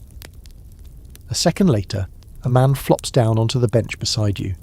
He's got a hat that's more hole than hat and a smell like he's been sleeping in a spice cart. Cardamom, cloves, and a faint note of something burnt. You nod at him. He grins. "Did you hear about Willem?" he asks. You don't even need to clarify which Willem. There are 8, but only one is in the kind of trouble people whisper about. You raise your eyebrows. He leans closer, lowering his voice like he's about to reveal the location of buried treasure. 3 houses up from the Uderzides, suddenly flush. Bought his wife a velvet bodice and his son a Latin tutor. Everyone's pretending not to notice. You sip your beer. He continues. Word is he's harbouring a priest. You try not to react. That's serious, even in Amsterdam. The city turns a blind eye to a lot of things, especially if you're discreet, but sheltering a Catholic priest under your roof? That's playing theological roulette with your livelihood. Then again, if it's true, it explains the money. Some families still pay dearly for private mass, and some priests, they're more connected than they seem. The man next to you winks. Or maybe he's just trading pepper behind the guild's back, but where's the fun in that? Gossip is the true currency in Amsterdam, and taverns are the bank. You could find out more about your neighbours here in one drink than you could living next to them for 10 years. Affairs, debts, conversions, smuggling, black market tulips, bad poetry. Everything ends up in a tavern eventually. You just have to be there at the right time. You glance over to the fireplace where a man with ink-stained fingers is nursing a cup of something that looks more like boiled moss than beer. He's muttering to himself and scratching notes on a slip of paper. A pamphleteer, probably. The city's full of them. Half-broke men writing under fake names, publishing polemics and scathing editorials about the government, religion, or the scandal of a neighbour's oddly short petticoat. Some are brilliant, some are delusional, all of them are dangerous in their own way. Fringe fact. In 17th century Amsterdam, gossip could actually become evidence. In some court cases, rumours repeated often enough by respectable citizens could be entered into the legal record. Which means, if enough people saw you kissing someone suspicious or pouring a bucket out your window at the wrong hour, it might just become fact. Officially. Behind you, a lute player strikes up a tune, soft and meandering. It's not a happy song, but it's not mournful either. Just one of those wandering melodies that matches the flicker of lamplight and the lull of beer-heavy conversation. Someone starts singing along off-key. No one tells him to stop. A serving girl weaves through the room, her apron stained, hair tied back in a red cloth. She carries a tray with 2 bowls of stew and a mug balanced precariously on the edge. She dodges a dog, a drunk, and a chair leg in the same step. You suspect she could win a war if she were given a sword and 5 minutes of warning. Another man enters the tavern, his cloak soaked from the drizzle that's just started outside. He pauses in the doorway, scanning the room. His eyes land on you for half a second before moving on. You get the feeling you were just sized up, categorised and filed away. You don't recognise him, but something about the way he moves says he's not here for drink or gossip. Probably a courier. Or worse, an informant. He slips into a seat near the window and says nothing. Your drinking companion is still talking, now about a neighbour's daughter who was caught sneaking out at midnight with a basket of pears and a grin like she'd just gotten away with something. You listen with one ear while watching the newcomer. He hasn't ordered anything. Just sitting there, dry eyes behind wet lashes, waiting for something to happen. The door opens again, and for a brief moment the tavern is flooded with cold air and the sound of hooves on stone. Another man enters, older, heavier, with rings on fingers and a cloak trimmed in fur. Definitely guild money. He doesn't even glance around, just walks straight to the man by the window and leans down to speak. You don't hear what's said, but you see something change in the courier's face. Tension, decision, agreement. The older man presses a small pouch into his hand and walks back out. The courier stays seated. Just like that, the tavern's back to normal. You finish your drink slowly, the warmth of it spreading through your chest like a soft flame. Outside, the drizzle's picked up. You can hear it pattering against the shutters. The conversation in the room rolls on, stories traded, names dropped, rumours born. You rise, nod to the barkeep, and push through the heavy door again. The city is cooler now, the kind of cold that seeps through your boots and up your legs, like it has something to prove. Behind you, De Driefatten returns to its business of being the safest place to say the most dangerous things. The rain isn't heavy, just steady. A curtain of mist so fine it clings to your eyelashes and soaks through your cloak without ever actually dripping. You pull the fabric tighter around your shoulders and make your way down a street that smells like oil, rope, and metal. You're close to the water now. Not the polite canals with swans and sunlit bridges, but the real edge of the city, the warehouses, the docks, the mouth of Amsterdam's empire. To your left, crates are being unloaded from a flat barge by men in thick coats with arms like barrels. They work in near silence, moving with the practiced rhythm of people who know exactly how far they can push their backs before something gives out. The crates are stamped with symbols you don't recognise. Some are Dutch, but others look Portuguese, or maybe Javanese. You catch the scent of cinnamon as one lid is pried open. Real cinnamon. Sharp, sweet, and intoxicating. You pause to watch as one of the men pulls a scroll of parchment from inside a crate. An inventory list, sealed with wax and scrawled in a looping hand. He hands it to a man in a black cloak and white gloves, who squints at it as if he's just been handed a confession. You recognise the cloak. VOCC, the Dutch East India Company. This isn't just any shipment, it's their shipment. Founded in 1602, the VOC is less a company and more a state within a state. It prints its own money, maintains its own armies, negotiates with kings, and crushes anyone who threatens its profit margins. In Amsterdam, the VOC is a god in velvet. Their offices span entire blocks. Their warehouses are bursting with the stolen scents of a dozen nations, and every ounce of pepper and porcelain has blood soaked into it somewhere along the route. You walk past rows of spice crates, each one labelled and sealed with care. Pepper from Sumatra, nutmeg from the Banda Islands, mace, cloves, turmeric, even a handful of coffee beans nestled in a jar like holy relics. Most of these won't make it to normal households. They'll go to the rich, to the sugar barons and velvet widows, the guild heads and the merchant kings. A pinch of nutmeg could buy a whole goose. A bottle of cinnamon oil could pay off a dockworker's debt. This isn't seasoning, it's currency. The smell here is overwhelming. Your nose catches the sweet rot of unripe fruit, the sharp vinegar of spilled wine, and the dark funk of mouldy sugarcane. Sugar, after all, is never clean. Behind one warehouse, workers are hosing down a floor stained dark with syrup and something worse.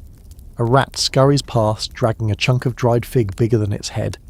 You try not to step in anything you can't identify. You pass a side alley stacked with barrels. One is broken open, salted fish packed so tightly together they look fused. Another barrel is labelled India cotton, but the fabric inside is rough, stained, and clearly a lower grade than advertised. Not that anyone here will complain. These goods will be repackaged, marked up, and sold to people too far removed from the source to know better. Amsterdam isn't just a city of trade, it's a city of illusion. You step into the shadow of one of the tallest warehouses, its wooden beams groaning in the wind. A long ramp leads up into the interior, where workers are cataloguing a shipment of porcelain. Blue and white, delicate as eggshells, each piece wrapped in straw and packed in crates thick enough to survive a shipwreck. You peek inside and spot a teapot painted with a crane, its eye so detailed it almost winks. The man doing the inventory glances at you and quickly shuts the crate. A few steps down, a woman sits on a stool with a ledger in her lap. Her ink-stained fingers flip pages as she barks numbers to a clerk nearby. She doesn't look up, and no one questions her authority. She's a boekhoudster, A female bookkeeper. Not common, but not rare either. She could be the widow of a merchant or just someone too good with numbers to ignore. Either way, the crates answer to her. A fringe fact. Women in the Dutch Republic could, and often did, run businesses, especially widows who inherited their husbands' trades. The VOC itself had unofficial female investors, many of them wealthier than their male counterparts. One 17th century woman, Maria van der Does, managed a trade firm so efficiently her ledgers became the model for others.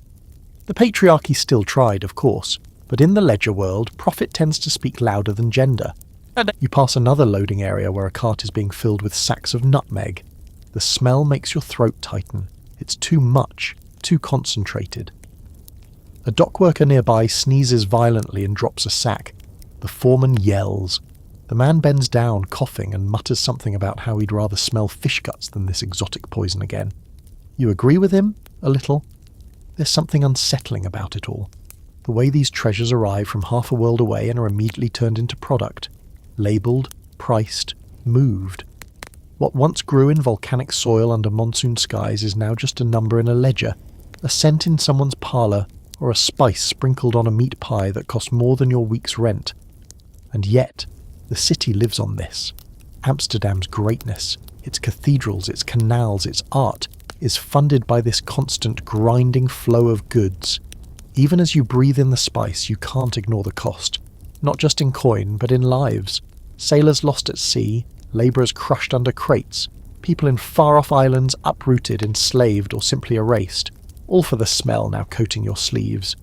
You move away from the docks, boots crunching on broken straw and spilled beans. The wind carries the scent inland, wrapping around chimney smoke and canal fog. Somewhere, a church bell rings again. You lose track of which one. They blur together here. You look down and realise your boots are stained orange-red, probably from a broken turmeric barrel. You scrape one heel on the edge of a curb and keep walking. The scent follows you.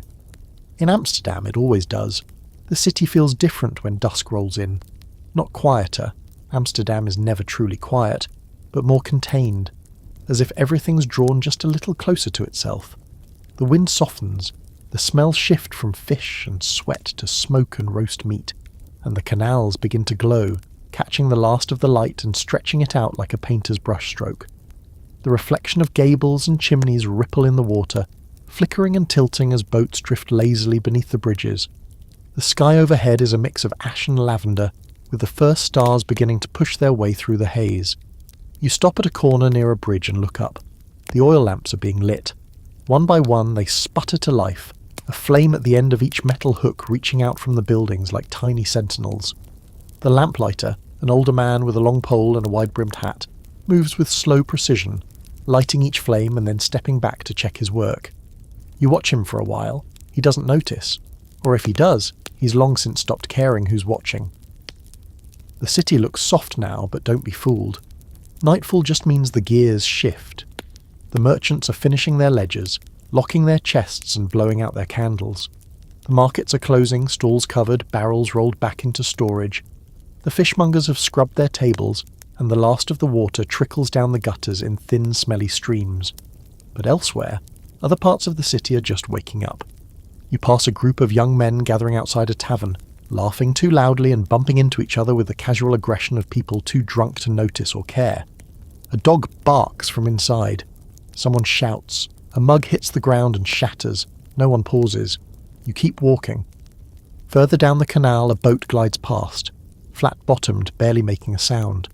Inside, a couple sits under a canopy, faces lit by the soft glow of a lantern swinging gently from the mast. One of them leans forward, gesturing at something in the distance. A date, maybe, or a business meeting with good lighting. It's hard to tell. The boatman doesn't speak, just steers.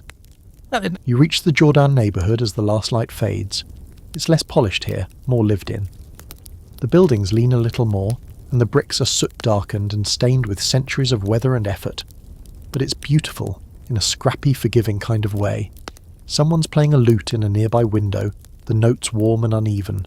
A child laughs from somewhere above, and a curtain flutters as a candle is snuffed out. This is when the city feels most alive, between day and night, when everything's shifting and nothing's decided. You glance at your reflection in the canal and see it shimmer, broken by the current. You've aged since Mourning. Or maybe it just feels that way. A man walks past you carrying a lantern in one hand and a goose under the other arm. The goose honks once and then falls silent. Neither of them seem in a rush. You wonder where they're going. A cookhouse, a late trade, or maybe the goose is just company. Stranger things have happened in this city. Fringe fact: Amsterdam had ordinances limiting nighttime travel by boat without a lantern, and fines were issued for wandering after dark without proper purpose. Of course, what counted as a proper purpose was flexible. Visiting a sick aunt? Fine. Visiting a sick mistress? Still fine if you tip the right watchman. You make your way toward a familiar bridge, one of the lower ones where the arches curve just enough to make you duck when passing under by boat. From here, you can see the row houses lit from within, tiny windows glowing like fireflies. Some shutters are open, revealing slices of domestic life. A man writing by candlelight, a woman mending, 2 children fighting over a wooden toy, a cat doing absolutely nothing. The street beneath your feet is slick now, not with rain but with condensation. The stones sweat at night, leaking the day back out. You tread carefully, past doorsteps freshly swept and stoops decorated with sprigs of wintergreen or rosemary. Small gestures of charm or protection, depending on who you ask. You glance up and see a woman lighting a lantern in her window. She holds the match delicately, waiting for the wick to catch. Her silhouette flickers in the glow and for a moment she looks like a painting. Then the curtain falls and the spell breaks. You pass by a bakery, closed for hours now, but the scent of roasted grain and sugar lingers like a memory. The air is cooler here, and quieter.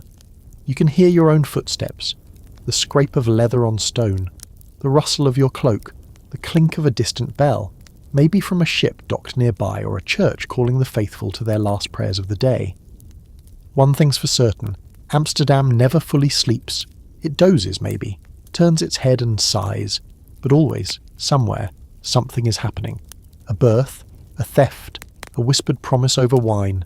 You can feel it, underfoot, in the wind, in the shifting glimmer of the water as you cross another bridge. You pause again, watching the lamplight dance across the canal. A rat scurries across a nearby beam and vanishes. A drunk stumbles past, singing to himself in a mixture of Dutch and French, one hand pressed to his chest like he's holding in some great truth. You step aside and let him pass. You stop at the edge of a courtyard where a group of neighbours are standing in a loose circle, speaking in hushed tones. One of them holds a folded piece of paper. Another keeps glancing toward a darkened alley. You don't interrupt. You've seen this before. It could be a birth announcement, or a death notice, or just another petition to the council. Paper travels fast in this city, but the stories behind it move even faster. As you turn to leave, the first drops of real rain begin to fall, slow, cold, and deliberate. You pull your hood up, but it doesn't help much. Nothing ever does. The oil lamps glisten now, halos in the mist. The city begins to shine in that strange way it only does when wet, reflecting itself, multiplying its own lights in the puddles and canals and windows. You walk slower now. The day is nearly done. Your boots are soaked, your hands cold, but your eyes are wide open. This is Amsterdam at night, smoky, slick, and dreaming out loud. You make it home just as the rain finds its rhythm, heavier now, drumming against the gabled roofs like impatient fingers on a tabletop. Your door sticks, swollen with damp, and you have to lean into it with your shoulder until it gives, creaking open into the narrow hall that always smells faintly of coal dust and last week's onions. You shut it behind you with a thud, and listen for a moment, just to be sure you're not tracking in anyone's shadow. No footsteps behind you, no voices, just the house, creaking in familiar ways. The interior is dim, lit only by the flickering flame of a lamp near the hearth. The fire's been started, or at least coaxed back into life, and a faint plume of smoke curls up through the chimney. The scent of wood smoke, damp wool, and boiled vegetables hits you with the kind of comfort only a lived-in house can offer. It's not luxurious, not even especially clean. But it's warm, and it's yours, for now.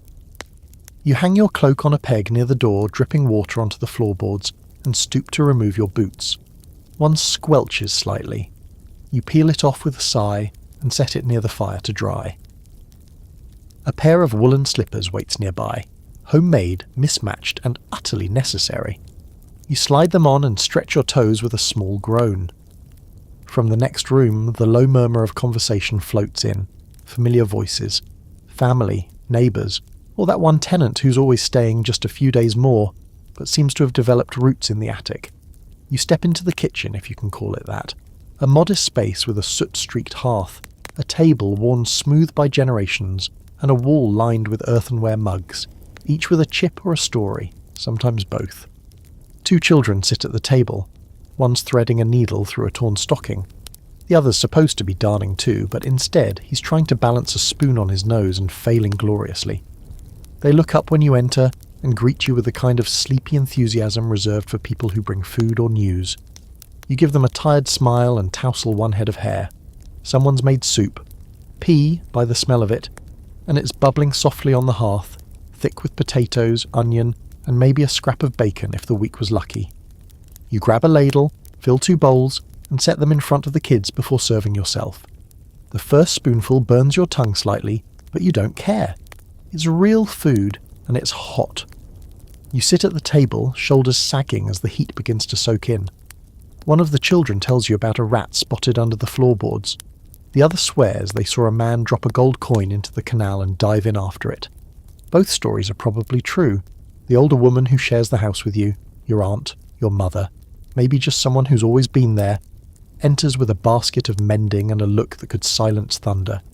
She nods to you, pours herself a mug of weak beer, and settles in to untangle a mess of string and wool. She doesn't ask where you've been. She knows. She always knows.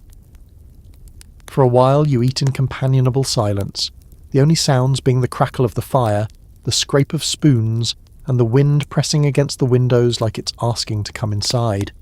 The shutters hold, though they rattle. You pull your chair closer to the fire and let your fingers thaw. Fringe fact for your evening meal. Amsterdam households in the 1600s usually had one main meal per day, lunch. The evening meal was lighter, often leftovers or a simple soup, accompanied by beer and bread.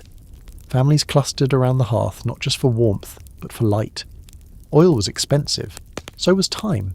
The day's work left you just enough energy to eat, mend, and maybe gossip a little before bed. One of the kids asks for a story. You groan playfully, but they're already shoving a half-burned candle into the centre of the table like it's a torch. You glance at the woman, who smirks into her sewing. She's not saving you, she never does. So you tell them one, the old tale of the woman who sewed a curse into her husband's shirt because he forgot her name during Mass. Or maybe it's the one about the ship that came back to port with a crew made entirely of cats, wearing sailors' hats and demanding salted fish. You embellish a little. They laugh. One of them tries to act it out and knocks over their bowl. The woman swears and grabs a rag to mop it up. You help, and for a moment the room is chaos. Spilled soup, laughter, muttered complaints, and a very damp stocking that now smells of peas. But then it settles again, and the hearth crackles and you realise that for now, everything's okay. Not great, not golden, but okay. You rise to check the windows, make sure they're latched. Outside, the city is still breathing. You see flickers of lamplight in neighbouring homes, silhouettes moving across curtains. A couple argues gently on the opposite bridge.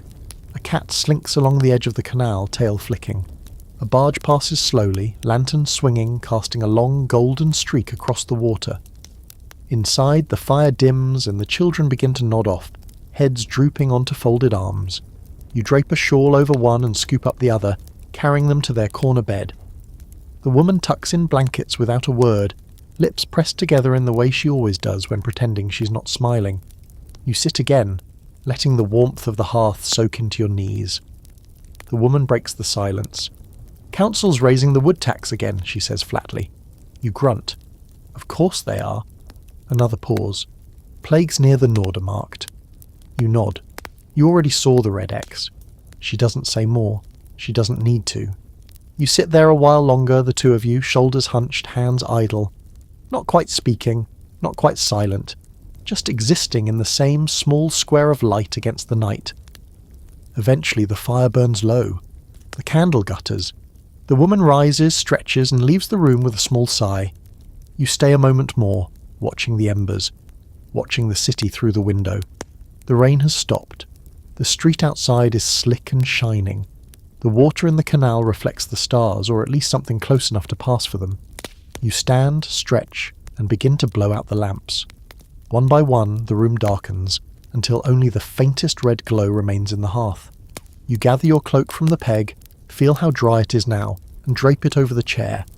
You step into the darkness of the stairs and climb quietly toward your bed. The next morning the city's still slick from the night's rain, and the cobblestones shine like coins washed clean. But today, you're not heading to the docks or the market or any respectable place with ledgers or barrels. No, today's different, because after a week of salt, soot and sickness, you've earned it. Or maybe you just need it. A little escape, something bright, something foolish, something loud. You're going to the theatre? Well, a theatre, depending on what counts. You cross the canal, boots brushing through puddles already drying in the weak morning sun, and head toward the outskirts of the Jawan, where the scent of tanneries gives way to something stranger. Roasted nuts, citrus peels, warm ale, and sawdust. As you near the square, the noise picks up. A flute wheezes somewhere in the crowd. A drum answers it, offbeat and enthusiastic. Laughter rises like birds startled into flight. You turn the corner and see them. A small mob already gathered in front of the makeshift stage, eyes wide, jaws open. You recognise the troupe, Rhetorikers, the rhyming chamber poets turned travelling actors. Their stage is a cart dragged in from the countryside and repurposed with painted curtains, a splintered platform, and a trapdoor you wouldn't trust for more than half a goat. But no one minds. The magic is in the moment. You weave through the crowd. Someone hands you a warm cone of candied orange peel, still sticky, still bitter, and you suck on it as the actors launch into their first scene. It's a morality play, maybe, though not a very pious one. A farmer's daughter tricks a drunk bishop. A rich man loses his trousers in a bet.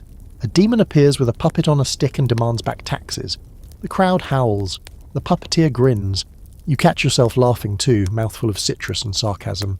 A man behind you starts heckling. Not cruelly, just enough to spice things up. One of the actors breaks character long enough to wink and throw a cabbage at him. The man ducks. The cabbage explodes against a wall. Children scream in delight. Someone nearby nearly chokes on a meat pie. You glance around at the audience. Everyone's here. Women in pearl-studded coifs, bricklayers with arms like tree trunks. Two merchants who are probably pretending not to be merchants. A pair of young lovers clutching each other like the cold will steal them if they let go. You even spot a city watchman pretending to patrol, but not moving an inch from his post near the food stall. Then there are the vendors. Smoke curling from their makeshift grills, shoving sausages and roasted apples into greasy hands. One woman sells pickled cherries from a glass jar, hawking them as love potions. Another offers hot-spiced beer in cracked mugs with mysterious flecks floating on top. You buy one anyway. It burns all the way down and immediately clears out your sinuses, your doubts, and possibly your last bad decision. The play shifts into its second act, now involving a talking goose, a blindfolded mare, and a cart full of onions that seems to have gained sentience. It's absurd, it's brilliant, and it's yours, in this moment, freely given to a city that spends most of its time calculating cost. Fringe fact. While the Dutch Republic was known for its moral restraint, at least on paper, theatre flourished, especially in Amsterdam. From grand playhouses like the Skuburg to back-alley puppet shows, performances range from serious dramas to satirical comedies filled with bodily humour and biting political commentary. Church officials frowned. The crowds, they cheered. You finish your drink and toss the mug into a collection barrel where it clinks against others. A man near the stage collapses in laughter, tears running down his face, as the demon character returns dressed now as a tax collector, waving a chicken feather like a quill and demanding the blood of commerce. It's absurdly close to real life. You half expect someone from the VOCC to step on stage and demand royalties. The troupe finishes with a song, loud, irreverent, completely off-key. The crowd joins in. You hum the last line under your breath as the actors bow and the curtain falls, or rather, drops with a thud and a yelp from someone who got tangled in it. Coins are tossed onto the stage, some of them land, others roll under the cart and are quickly claimed by children who've become experts in scavenging. As the crowd begins to disperse, you linger. One of the actors, his face still painted half red, half white, nods at you and offers a tired, crooked smile. You raise your mug in salute, forgetting it's empty. He laughs and disappears behind the cart. You turn to leave, the joy of the performance still buzzing behind your ribs like trapped songbirds. But the day's not over. Not yet. Not far off, another form of entertainment beckons. A man with a cart of curiosities, animal bones, shrunken heads, real or fake, who knows, jars of pickled creatures, and one taxidermied cat posed to look like it's reading a book. A small crowd gathers as he launches into his pitch. You stop and watch as he pulls out what he claims is the preserved hand of a pirate, then swears that if you touch it, you'll never lose a fight. A boy reaches out. His mother yanks him back. The man offers her a discount for the brave. She does not laugh. Past him, another vendor is juggling knives while standing on a barrel. He nearly drops one, then uses the fumble as part of the act. The crowd gasps, then claps when he bows.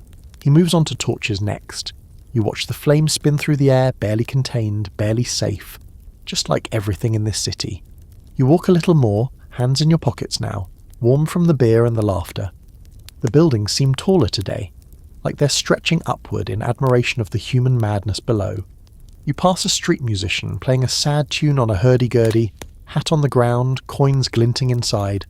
The song is lovely, plaintive and slow, and you drop in the last of your change without thinking. This is what the city does best. It surprises you. You think you know the routine, the markets, the canals, the shipping logs, the endless hunger.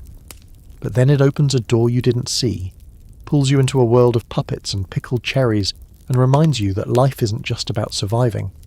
Sometimes it's about laughing until your stomach hurts, while a man in a fake devil costume chases someone with a fish. You head home through quiet streets, the shadows long now, the sun sliding down behind the roof lines. Your boots are dry, your cheeks are flushed, and there's a song still looping in your head about a drunk bishop and a goose named Bartle. You hum it under your breath, grinning. The quiet doesn't last. You return home full of sugar, warm beer, and the lingering echo of laughter still bouncing around your skull like a song you can't shake. But as you round the corner to your street, something shifts. The air is too still. Not the soft, sleepy kind of stillness that comes after a long day, but the tense sort, like the city's holding its breath. You slow your steps instinctively. A candle flickers behind a shutter across the canal. A figure, there, then gone, moves behind it. On your own side of the water, someone standing near a stoop, back turned, head bowed. You pass them quietly, they don't look up. You feel it again, that shift beneath the city's skin. Gossip has a smell, and tonight it's thick in the air, sweeter than pipe smoke and twice as dangerous. Inside your own doorway you pause and listen. It's too early for the house to be fully quiet. No clinking spoons, no soft thud of boots upstairs, just the hush of a place that knows something and doesn't want to be the one to say it. You step into the kitchen and find the old woman from upstairs sitting stiffly at the table, her knitting untouched in her lap. She doesn't look up when you enter. Her jaw is clenched so tight you wonder how her teeth haven't cracked from the pressure. One of the children peers around the doorway, eyes wide. No one says anything for a moment. Then the woman finally speaks. "Did you know about them?" she asks. You blink. "Who?" She lifts her eyes, and they're sharp enough to cut glass. "The neighbours." You pause. You know better than to say which ones when the air's this charged, so you stay quiet and she goes on. "The ones at the end of the street. The man who always wore the blue hat. His wife never said much." She leans forward slightly. "Gone. All of them. Quietly. Last night. Took what they could carry." Now your mind catches up. The shutters always closed. The odd visitors. The way the man never seemed to age, and the wife always avoided Sunday markets. She leans back. Papists, or Jews, or both. She says it not with hatred, but with the weary certainty of someone who's seen this play out 100 times. You sit down slowly. Of course you suspected. Everyone did. The prayer's not quite in rhythm with the rest of the street. The subtle avoidance of holy days.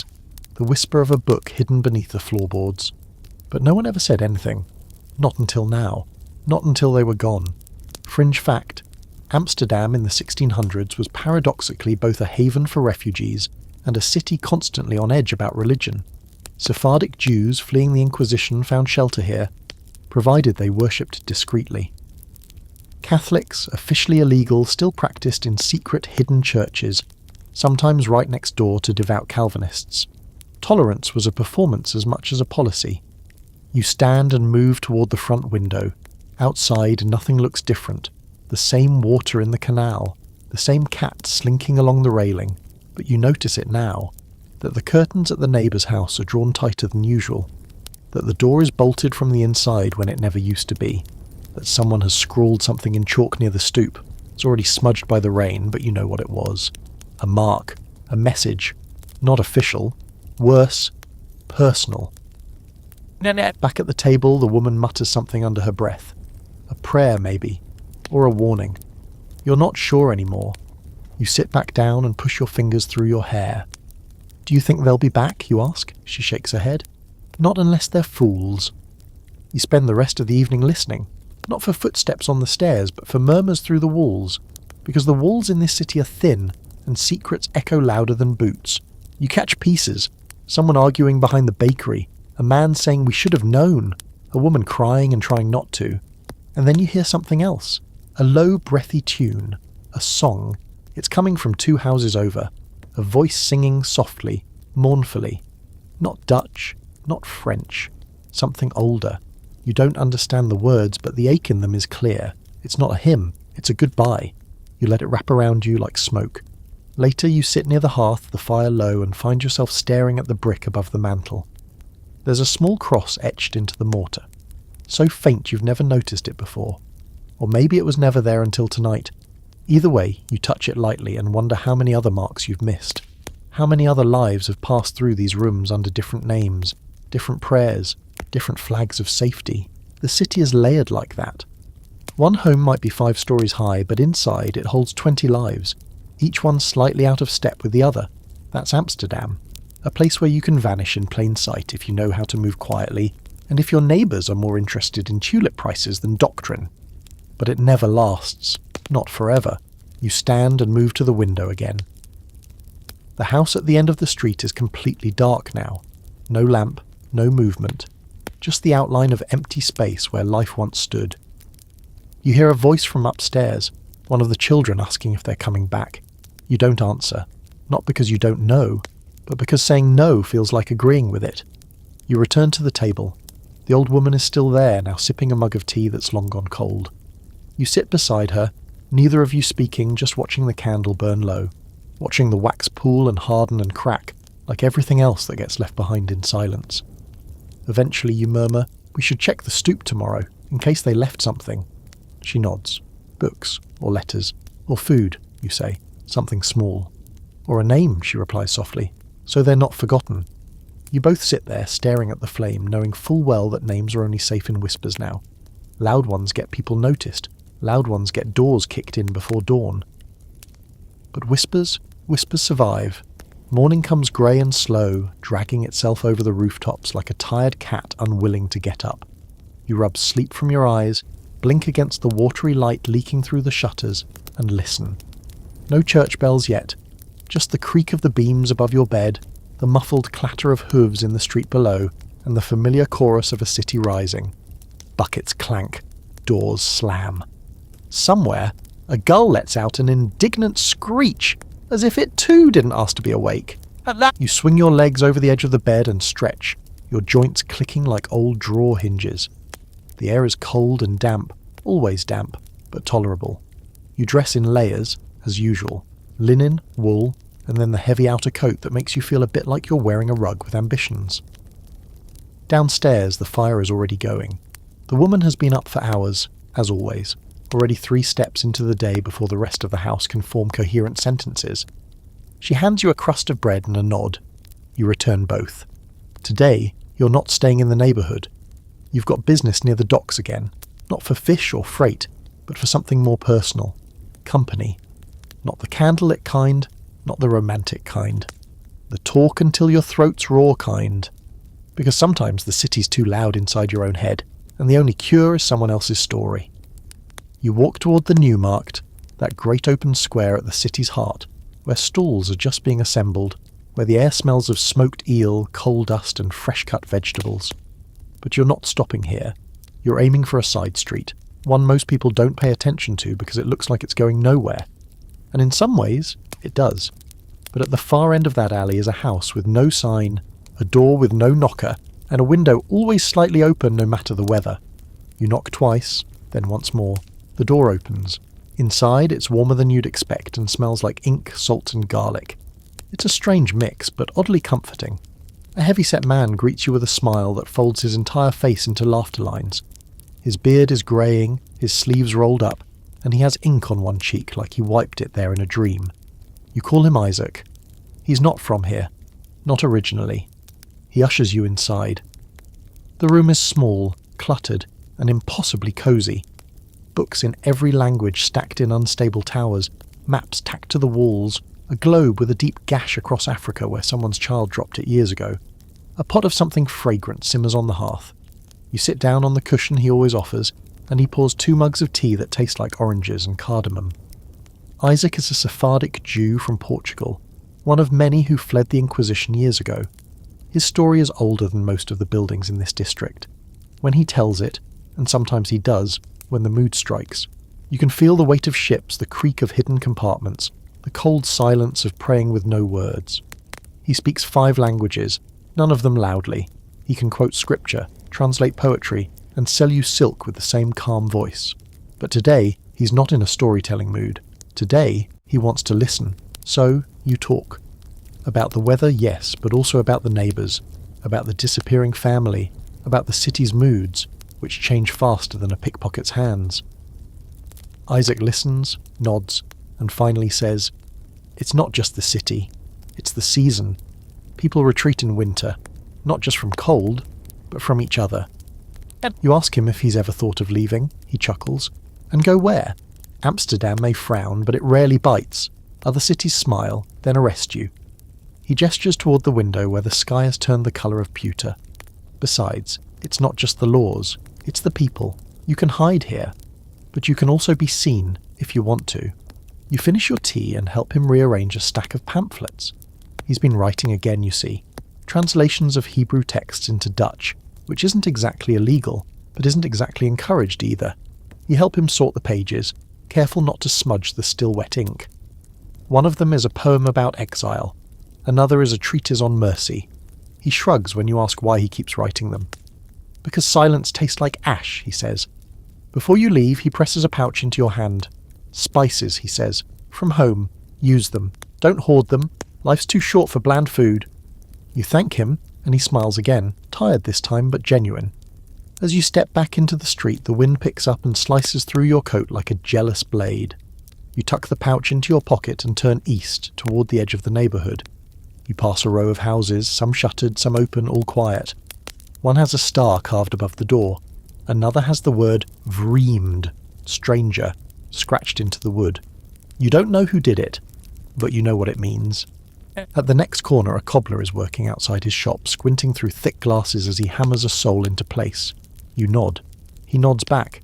He's Polish, you think, or Lithuanian. His Dutch is clumsy, but his shoes are excellent, and that's what matters. He hums while he works, a low tune that sounds like something from a place with snow deeper than roofs and forests darker than candlelight. You stop and watch him for a moment. He doesn't speak, but his presence is enough. It's this, more than anything, that defines Amsterdam, the quiet mesh of lives from other worlds. People who brought their languages, their foods, their ghosts, and somehow built a city out of them. A noisy, stinking, marvellous patchwork of survival and stubborn hope. Fringe fact, in the 1600s, Amsterdam had more immigrants per capita than almost any other European city. German weavers, Huguenot printers, Scandinavian sailors, Portuguese Jews, English speculators, all crammed into neighbourhoods that became melting pots before anyone had invented the term. Some integrated, others remained separate. But together, they made the city what it was, complex, contradictory, alive. You keep walking past a bakery that smells of sesame and honey, past a boy selling salted nuts from a cart, past a girl drawing something in the dirt with a stick. She glances up at you, then back down. Her drawing looks like a ship, or a star, or both. You pass another house where the door is ajar, you catch a glimpse inside, candles burning low, a man wrapping something in cloth, then closing a trunk. You keep walking. Best not to ask. Everyone has reasons, everyone has exits. The canal gleams faintly ahead, and you stop at the railing to rest your hands on the cold metal. A barge passes beneath, carrying crates labelled in 5 languages. The boatman whistles a tune you recognise from Isaac's window. You smile. The city is still damp, still unpredictable, still full of names you'll never know and stories you'll only ever overhear. But today, at least, you've remembered something important. That this place wasn't built by sameness. It was built by strangers, survivors, wanderers and dreamers who packed their whole lives into a sack and chose to risk them on water. And somehow, against all odds, they built something solid. It's laundry day, and like most necessary things in life, it's both miserable and weirdly satisfying. The first thing you notice as you step outside is the air. It's clear, cold and biting, with just enough sun to be insulting. It promises warmth and delivers nothing but glare. Your breath steams as you walk, and your hands are already raw from the last time you wrung out a wool sheet the wrong way. Still, you've got a basket under your arm and a mission in your heart, and that's got to count for something. You make your way to the wash area behind the rows of houses near a small offshoot canal that smells less like death than usual today. There's already a crowd gathering, mostly women, sleeves rolled up, skirts tucked into belts, hair tied back in scarves. A few children scurry about with buckets, splashing water everywhere and getting yelled at for it. The communal washboards have been dragged out, their angled ridges ready to destroy another week's worth of skin. You claim a spot near a low wooden bench and dump your laundry with a resigned sigh. There's the usual mix: linens, shirts, stockings, rags that somehow feel more stained than they did when you wore them. You roll up your sleeves and plunge your hands into a basin of cold water. It's like being slapped by winter itself. The woman next to you grunts in sympathy. She's tall, square-shouldered, and already halfway through a mountain of clothes that could outfit a small army. She's humming a sea shanty under her breath and scrubbing like she's trying to erase someone from history. You nod at her. She nods back. That's as much of an introduction as you'll get, and it's all you need. Around you, the sounds of domestic chaos rise in harmony. Water splashing, brushes scrubbing, babies crying, women gossiping in half whispers that grow louder as the rhythm of work takes over. One woman tells a story about her brother's apprentice being caught stealing soap. Another shakes her head and says at least he wasn't caught with the brewer's daughter, unlike some people. A round of laughter follows that one. You pretend not to be interested, but you lean slightly closer all the same. Fringe fact, soap was a prized commodity in 17th century Amsterdam.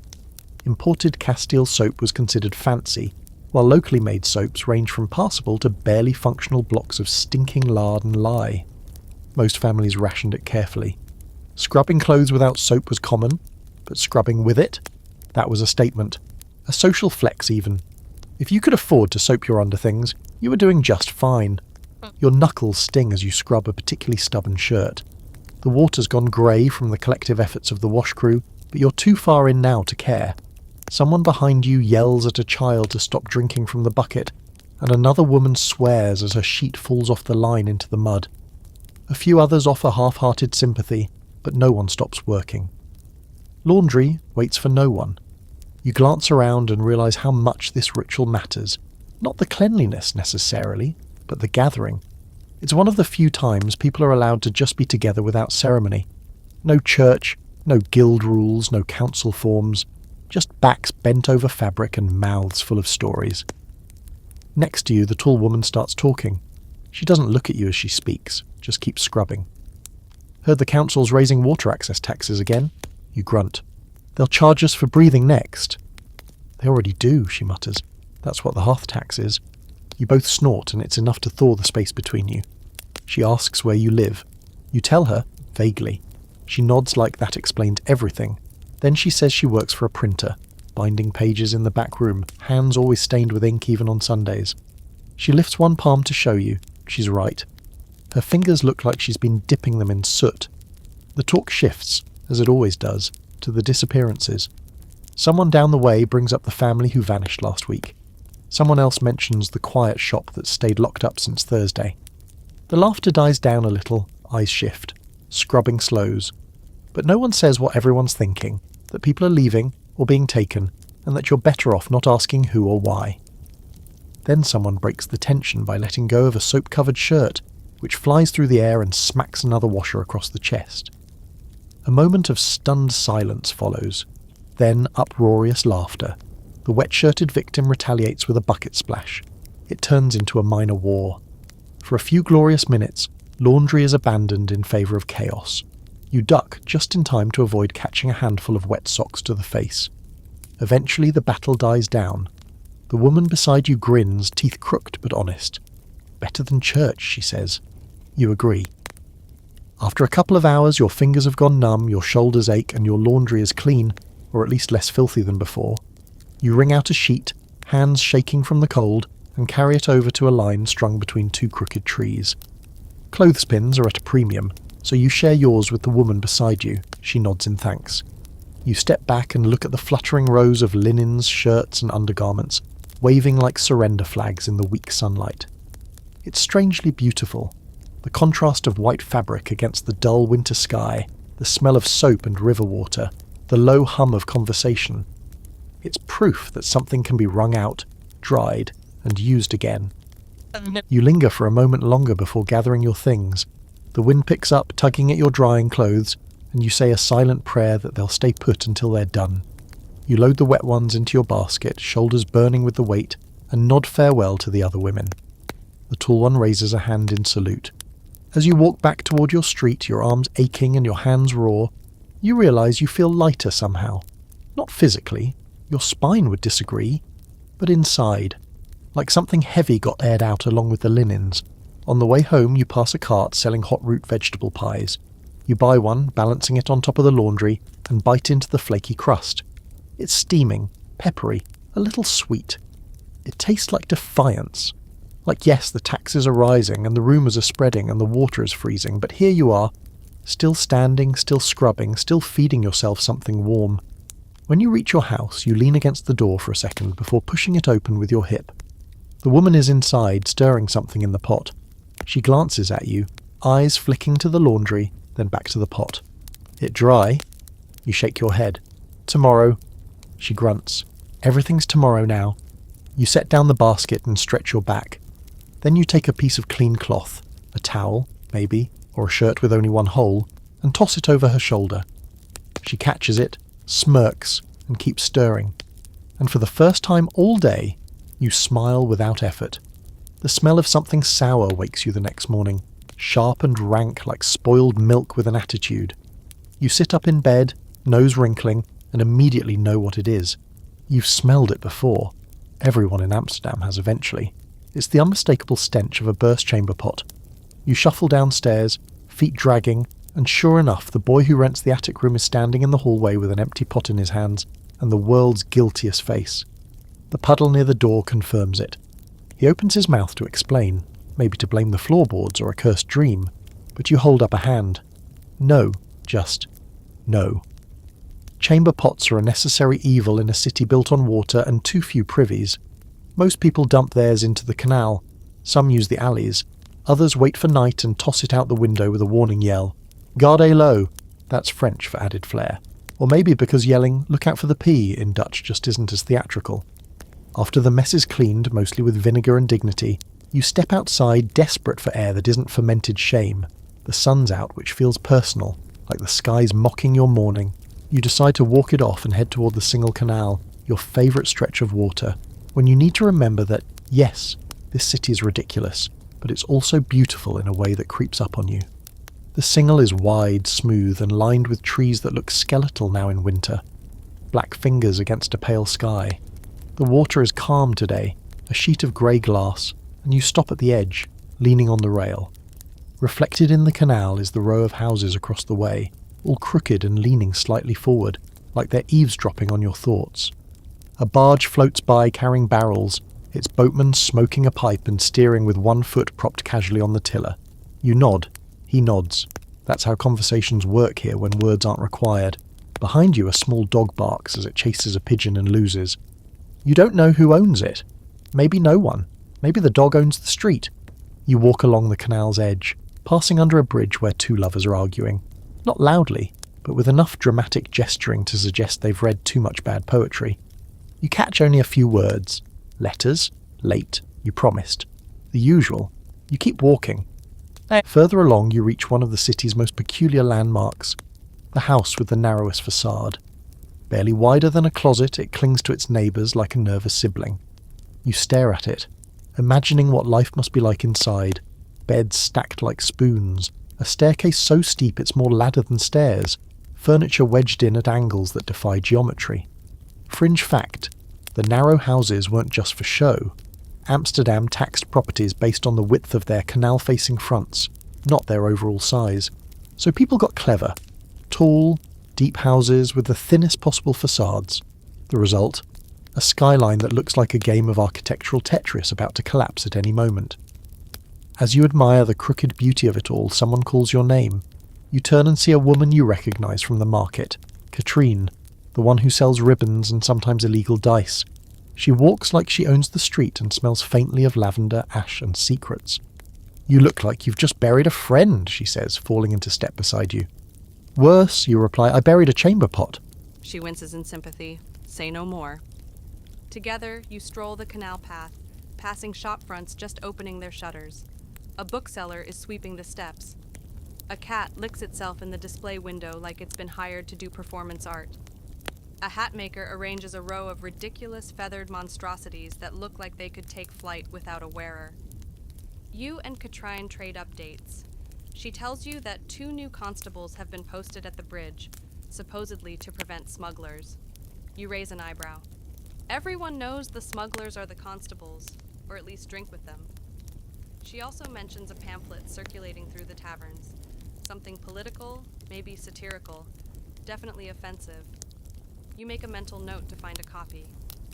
As you pass a bakery, the scent of warm rye and caraway stops you both in your tracks. Inside, a boy barely taller than the counter is placing loaves into baskets, his face serious as a priest. You tap the glass. He doesn't look up. You buy 2 rolls anyway, one for you, one for Katrine. She takes hers and mutters something about carbohydrates being the only reliable lovers. You walk and eat, and for a moment, the city is bearable. More than bearable. It's charming, even. The sun glints off the canal. Bells toll the hour. A breeze picks up and carries the smell of baking, tobacco, and whetstone. You feel strangely clean, like the morning's catastrophe has been scrubbed away by walking, talking, and warm bread. Eventually, you reach the end of the path, where the canal bends toward the harbor. Ships loom in the distance, tall, skeletal rigs waiting to be filled with silk, spices, or sometimes just men who'll never return. You watch them a while, the way you might watch fire. They're too far to touch, but they burn all the same. Katrine nods toward one of them. They say that one's headed for Batavia. You nod. I hope it makes it. She shrugs. Half of them don't. But the other half come back rich, so what's a little death between friends? You both stare at the ships in silence. It's not a sad silence, but it's not happy either. It's the silence of people who understand the cost of movement and the weight of staying still. Fringe debate, historians still argue whether Amsterdam's 17th century wealth was truly sustainable, or if it was just a glittering bubble inflated by colonial extraction and risky speculation. Some say it was genius commerce. Others say it was just well-organized plundering. The truth, as usual, probably smells like both. Eventually, you and Katrine part ways. She disappears into the crowd, her ribbon cart squeaking behind her like a tiny parade. You head home, walking slower now, your morning detour stretching longer than planned. Back on your street, someone's throwing water out the window. You dodge just in time. The boy with the chamber pot gives you a sheepish grin from the stoop. You roll your eyes and kick the door open with one boot. Inside, the house smells like stew, laundry, and soap. A miracle, honestly. You hang up your coat, slide onto the bench near the window, and watch the street unfold. A girl carries a chicken in a sack. A man balances 6 loaves on one arm. A cat chases something only it can see. You lean back, warm bread still in your mouth, and think, not for the first time, that this city is ridiculous. And somehow, exactly right. The church bells start before dawn. Not the slow, solemn chimes of Sunday services, but the frantic, off-rhythm clanging of something gone wrong. You sit up, tangled in blankets, heart already galloping before your mind catches up. They're shouting in the street, boots running. A sharp whistle blows, once, then twice. That's the City Watch's signal. You swing your legs over the side of the bed and curse softly as your bare feet hit the cold floor. Downstairs, the old woman is already at the door, peeking through the warped slats of wood as if expecting to see the devil himself on the stoop. "Something's burning," she mutters, not turning to look at you. You smell it now, acrid and thick, like oil and damp wood and smoke that's trying to chew through your lungs. You step up beside her, and for once she doesn't shoo you away.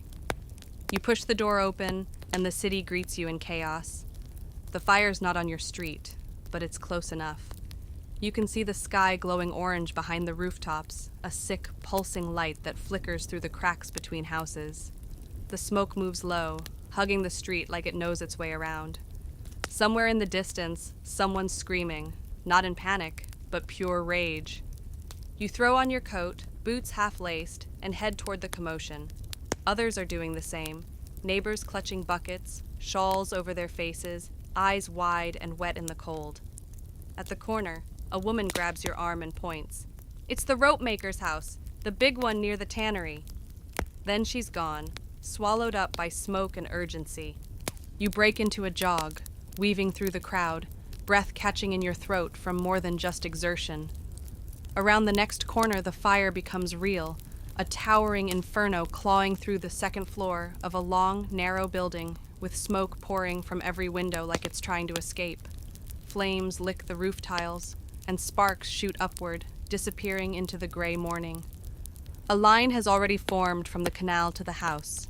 Neighbors, laborers, even two sailors from the nearby docks, passing buckets hand to hand. You fall into line without thinking, the icy water splashing onto your coat as you pass it along. No one speaks much, just grunts, curses, the occasional barked command. You catch sight of the rope maker, or what's left of him, kneeling in the mud, face black with soot, arms limp. Someone's talking to him, but he's staring straight ahead like his thoughts haven't caught up yet. You think about the miles of rope he must have made in that building, the hours of coiling, drying, twisting, all gone in minutes. A child is pulled from the building, alive, barely. Her hair's half burned, face streaked with ash, wrapped in a shawl that's clearly not hers. She's passed from hand to hand like a miracle. Someone behind you crosses themselves. You just keep passing buckets. Fringe fact: Amsterdam's buildings were packed so tightly, fires spread fast.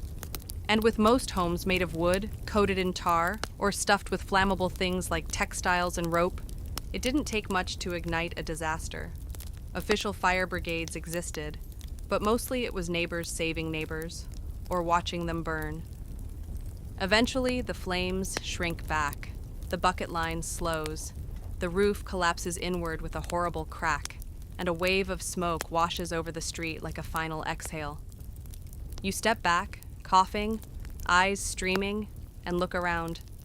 The cobblestones are slick with soot and water. A cat darts from a doorway. Somewhere behind you, a man is sobbing softly. The sun has risen by now, though it doesn't seem to make a difference. The sky's still smudged gray, the light sickly. You step away from the scene, boots squelching through ash, and find a stoop to sit on. Your fingers are trembling, your arms sore. You smell like smoke and canal water and fear. And you're not even the one who lost everything. A woman next to you, hair streaked with flour, probably pulled straight from her bakery, hands you a cloth. "For your eyes," she says. You take it, grateful, and press it to your face. It smells faintly of yeast and rosewater. Eventually, you stand again, legs stiff. People are already picking through the wreckage, seeing what can be salvaged, if anything. Most of it is gone. Rope doesn't burn. It devours itself. One man pulls out a charred pulley block and holds it like it's a holy relic. You head home slowly, your body aching, your mind buzzing with smoke and heat and the raw immediacy of disaster. On the way, you pass the woman with the ribbon cart, Katrin. She's unharmed but quiet, her usual smirk gone. She nods at you. Woke up thinking the sky was on fire, she says. You nod back. It was. The boy with the chamber pot is sweeping the stoop when you return. He glances at your soot-covered clothes and wisely says nothing. Inside, the old woman is boiling water, her sleeves rolled up, jaw tight. She hands you a cup of something warm, dark, and probably medicinal. You drink it anyway. Later, you sit by the window, watching the street.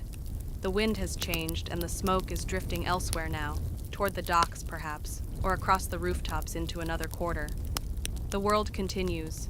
A girl walks by with a basket of eggs. A cart full of hay creaks down the lane. Someone's playing a flute, off-key but determined. But the fire stays with you. It lingers in your nose, your hair, your bones. It reminds you how fragile the whole thing is. This city, this life. These stacked, leaning houses full of people trying to keep warm without catching the whole street ablaze. You think about the rope maker, about how his life unraveled in front of everyone, how quickly fire can turn something useful into nothing at all. Fringe debate.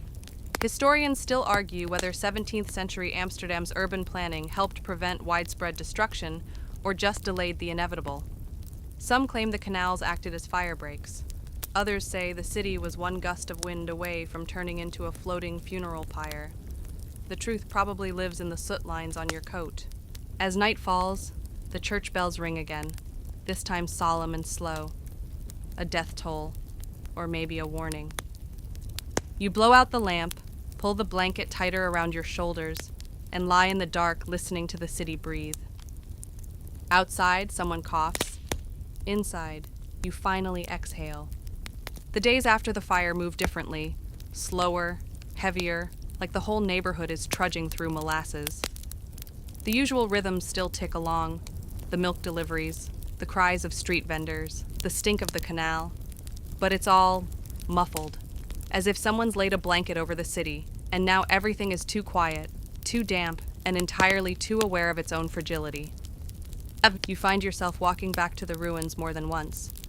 Not because there's anything left to see, just blackened beams, a scorched pulley wheel, a patch of ash that used to be a workbench, but because something about the wreckage pulls at you. Other people stop and stare too, standing in clusters like mourners at a wake without a body. Every now and then, someone stoops to pick through the soot for a scrap of cloth or a nail that didn't melt. It's like the city's trying to find proof that something survived. The rope maker's family hasn't returned. No one's sure where they've gone, or if they even had somewhere to go. Someone says they were taken in by relatives on the north side of the harbor. Someone else swears they saw the daughter boarding a boat to Harlem with soot still on her face. The stories vary, but the ache they leave is consistent. Loss lingers like smoke. You head toward the market, not because you need anything in particular, but because sometimes walking helps the mind settle. The stalls are half full, less vibrant than usual, like even the fishmonger knows today isn't the day to shout about eels. A few vendors give you solemn nods, the kind reserved for survivors. You didn't lose a house, but you smelled the burn, felt the heat. That counts for something. You pause at a spice stall run by an elderly couple who've been here longer than anyone remembers. Their hands are stained yellow from turmeric, and their voices are soft, always in sync. Today, they're unusually silent. You buy a handful of cinnamon sticks and clove, not because you need them, but because the smell reminds you of something safe. The woman tucks a tiny sachet of dried orange peel into your bag. A gift. No charge. Her eyes are kind and tired. You stop next at a stall selling scrap paper and old ink pots. It's run by a boy no older than 12, who claims his father used to write for the city council, though no one's ever confirmed it. You buy a few sheets, thin, rough, but blank, and ask if he's heard anything about the new pamphlets. He shakes his head. Then, after a moment, slides a folded scrap across the table with a wink. You don't open it until you've walked away. The pamphlet is crude, barely legible, but biting. A woodcut of a merchant sitting on a pile of gold, while flames lick at his house. The caption reads, "Even God won't count your coins when your roof is gone. Subtlety is not the style here. You smile despite yourself, then fold it neatly and tuck it into your coat. It's probably illegal, which means it's probably worth keeping. Fringe fact, underground publishing in Amsterdam was booming by the 1600s. Banned pamphlets, satirical broadsheets, forbidden tracts. They were printed in backrooms, passed hand to hand, and sometimes read aloud in taverns to audiences who liked their politics with a side of beer. The city's printers played a dangerous game, but the appetite for forbidden words was bottomless. You wander the market for a while longer, drifting like smoke from stall to stall. You overhear a baker complaining about the rising cost of grain, a brewer muttering about watered-down competition from across the canal, a girl telling her mother she saw a devil dancing in the ruins of the rope maker's house. Her mother doesn't scold her, just tells her not to go near it again. You buy a wedge of hard cheese and a heel of brown bread from the baker with the lazy eye. He tells you his brother once ran a rope shop too, back before a lightning strike took it out. Fire likes rope, he says, as if it's a known personality trait. You nod. Fire likes everything. He laughs, bitter and short. Except water, but there's never enough of that when it counts.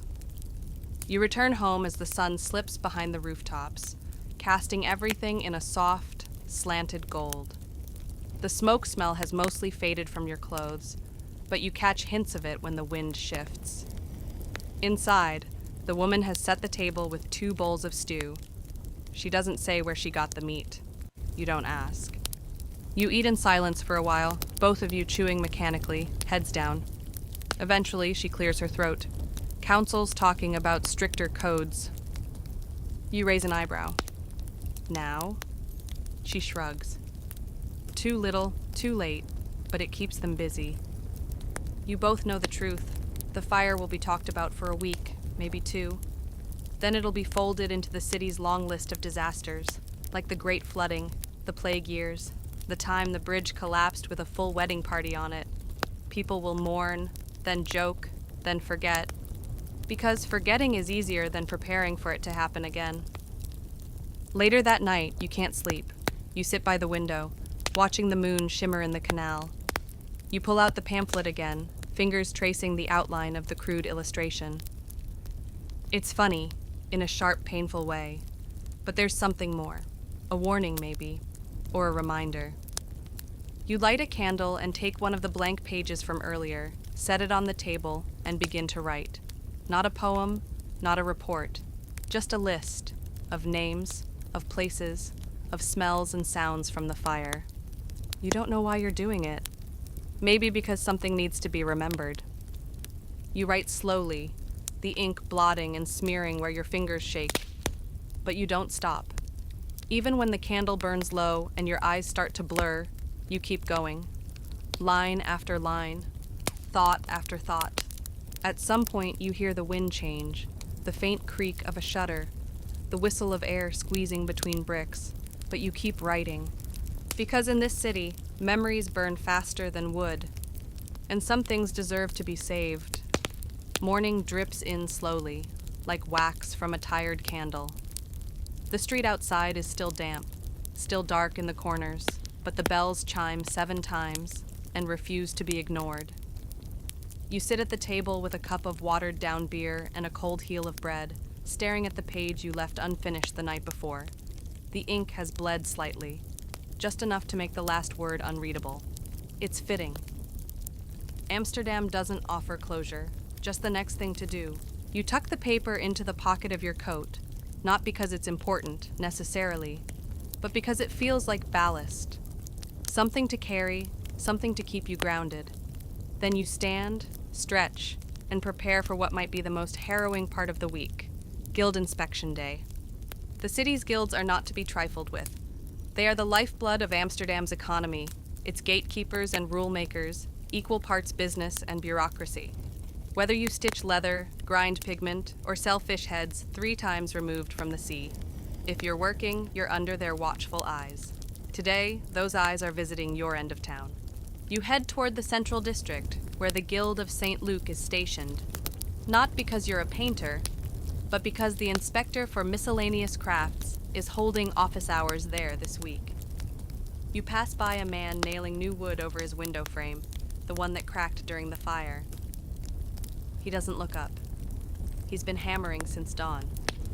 That's how you know he's nervous. When you reach the square, a crowd has already formed.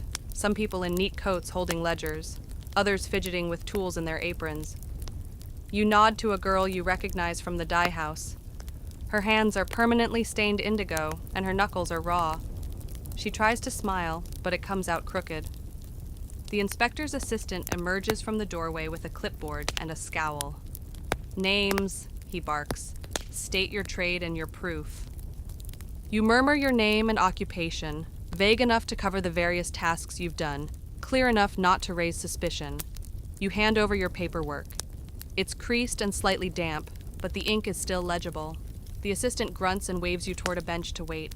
Waiting is half the job in Amsterdam. Waiting for goods to arrive, for news to travel, for doors to open or close. You sit beside a man sharpening a bone-handled knife and listen as he explains to no one in particular how the blade was once used to carve meat for the stadtholder himself. You don't believe him, but you nod politely anyway. Inside the guild hall, it smells of parchment, wax, ink, and coffee that's been reheated too many times.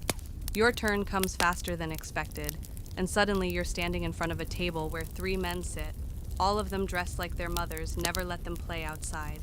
Their wigs are powdered. Their faces are blank. They ask you questions. You answer. They nod, write things down, exchange glances that make your stomach twist. One asks about your hours. Another wants to know where you source your materials. A third asks how much you tithe to the guild. You tell the truth, mostly. Then, the pause. The one that always comes just before a judgment. You brace yourself. The lead inspector looks up. You'll need to file a secondary permit for mixed labor. It's not proper for someone registered in textiles to assist in dye work without guild-specific approval.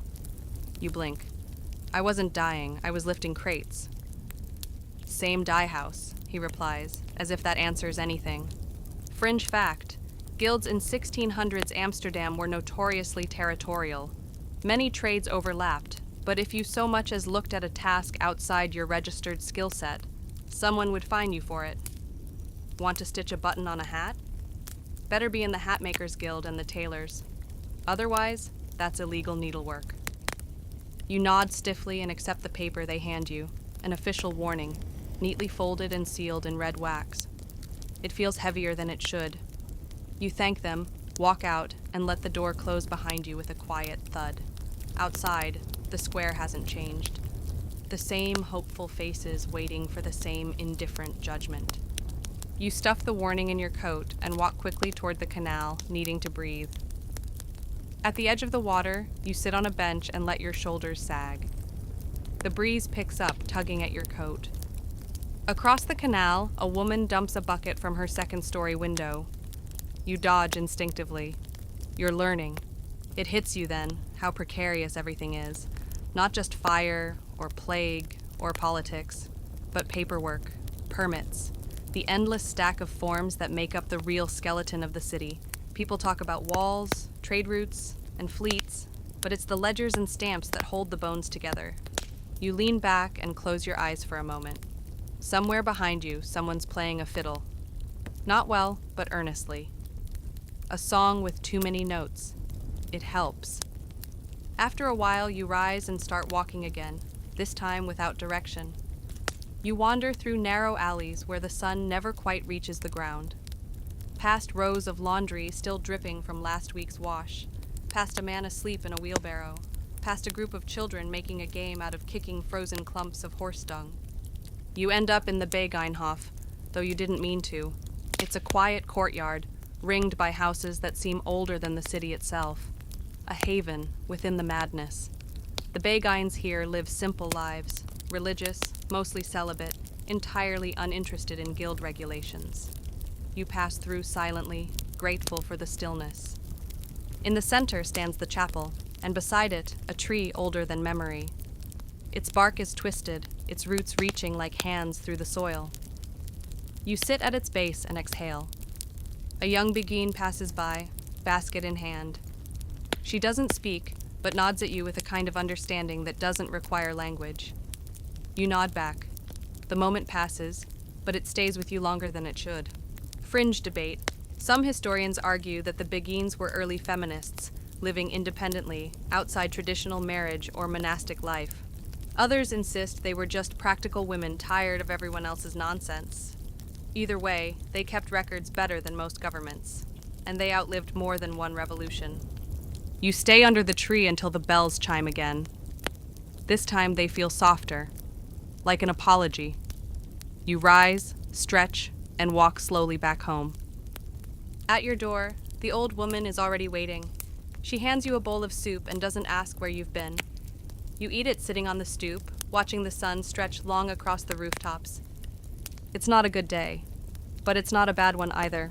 It's just Amsterdam, stacked, strange, and standing.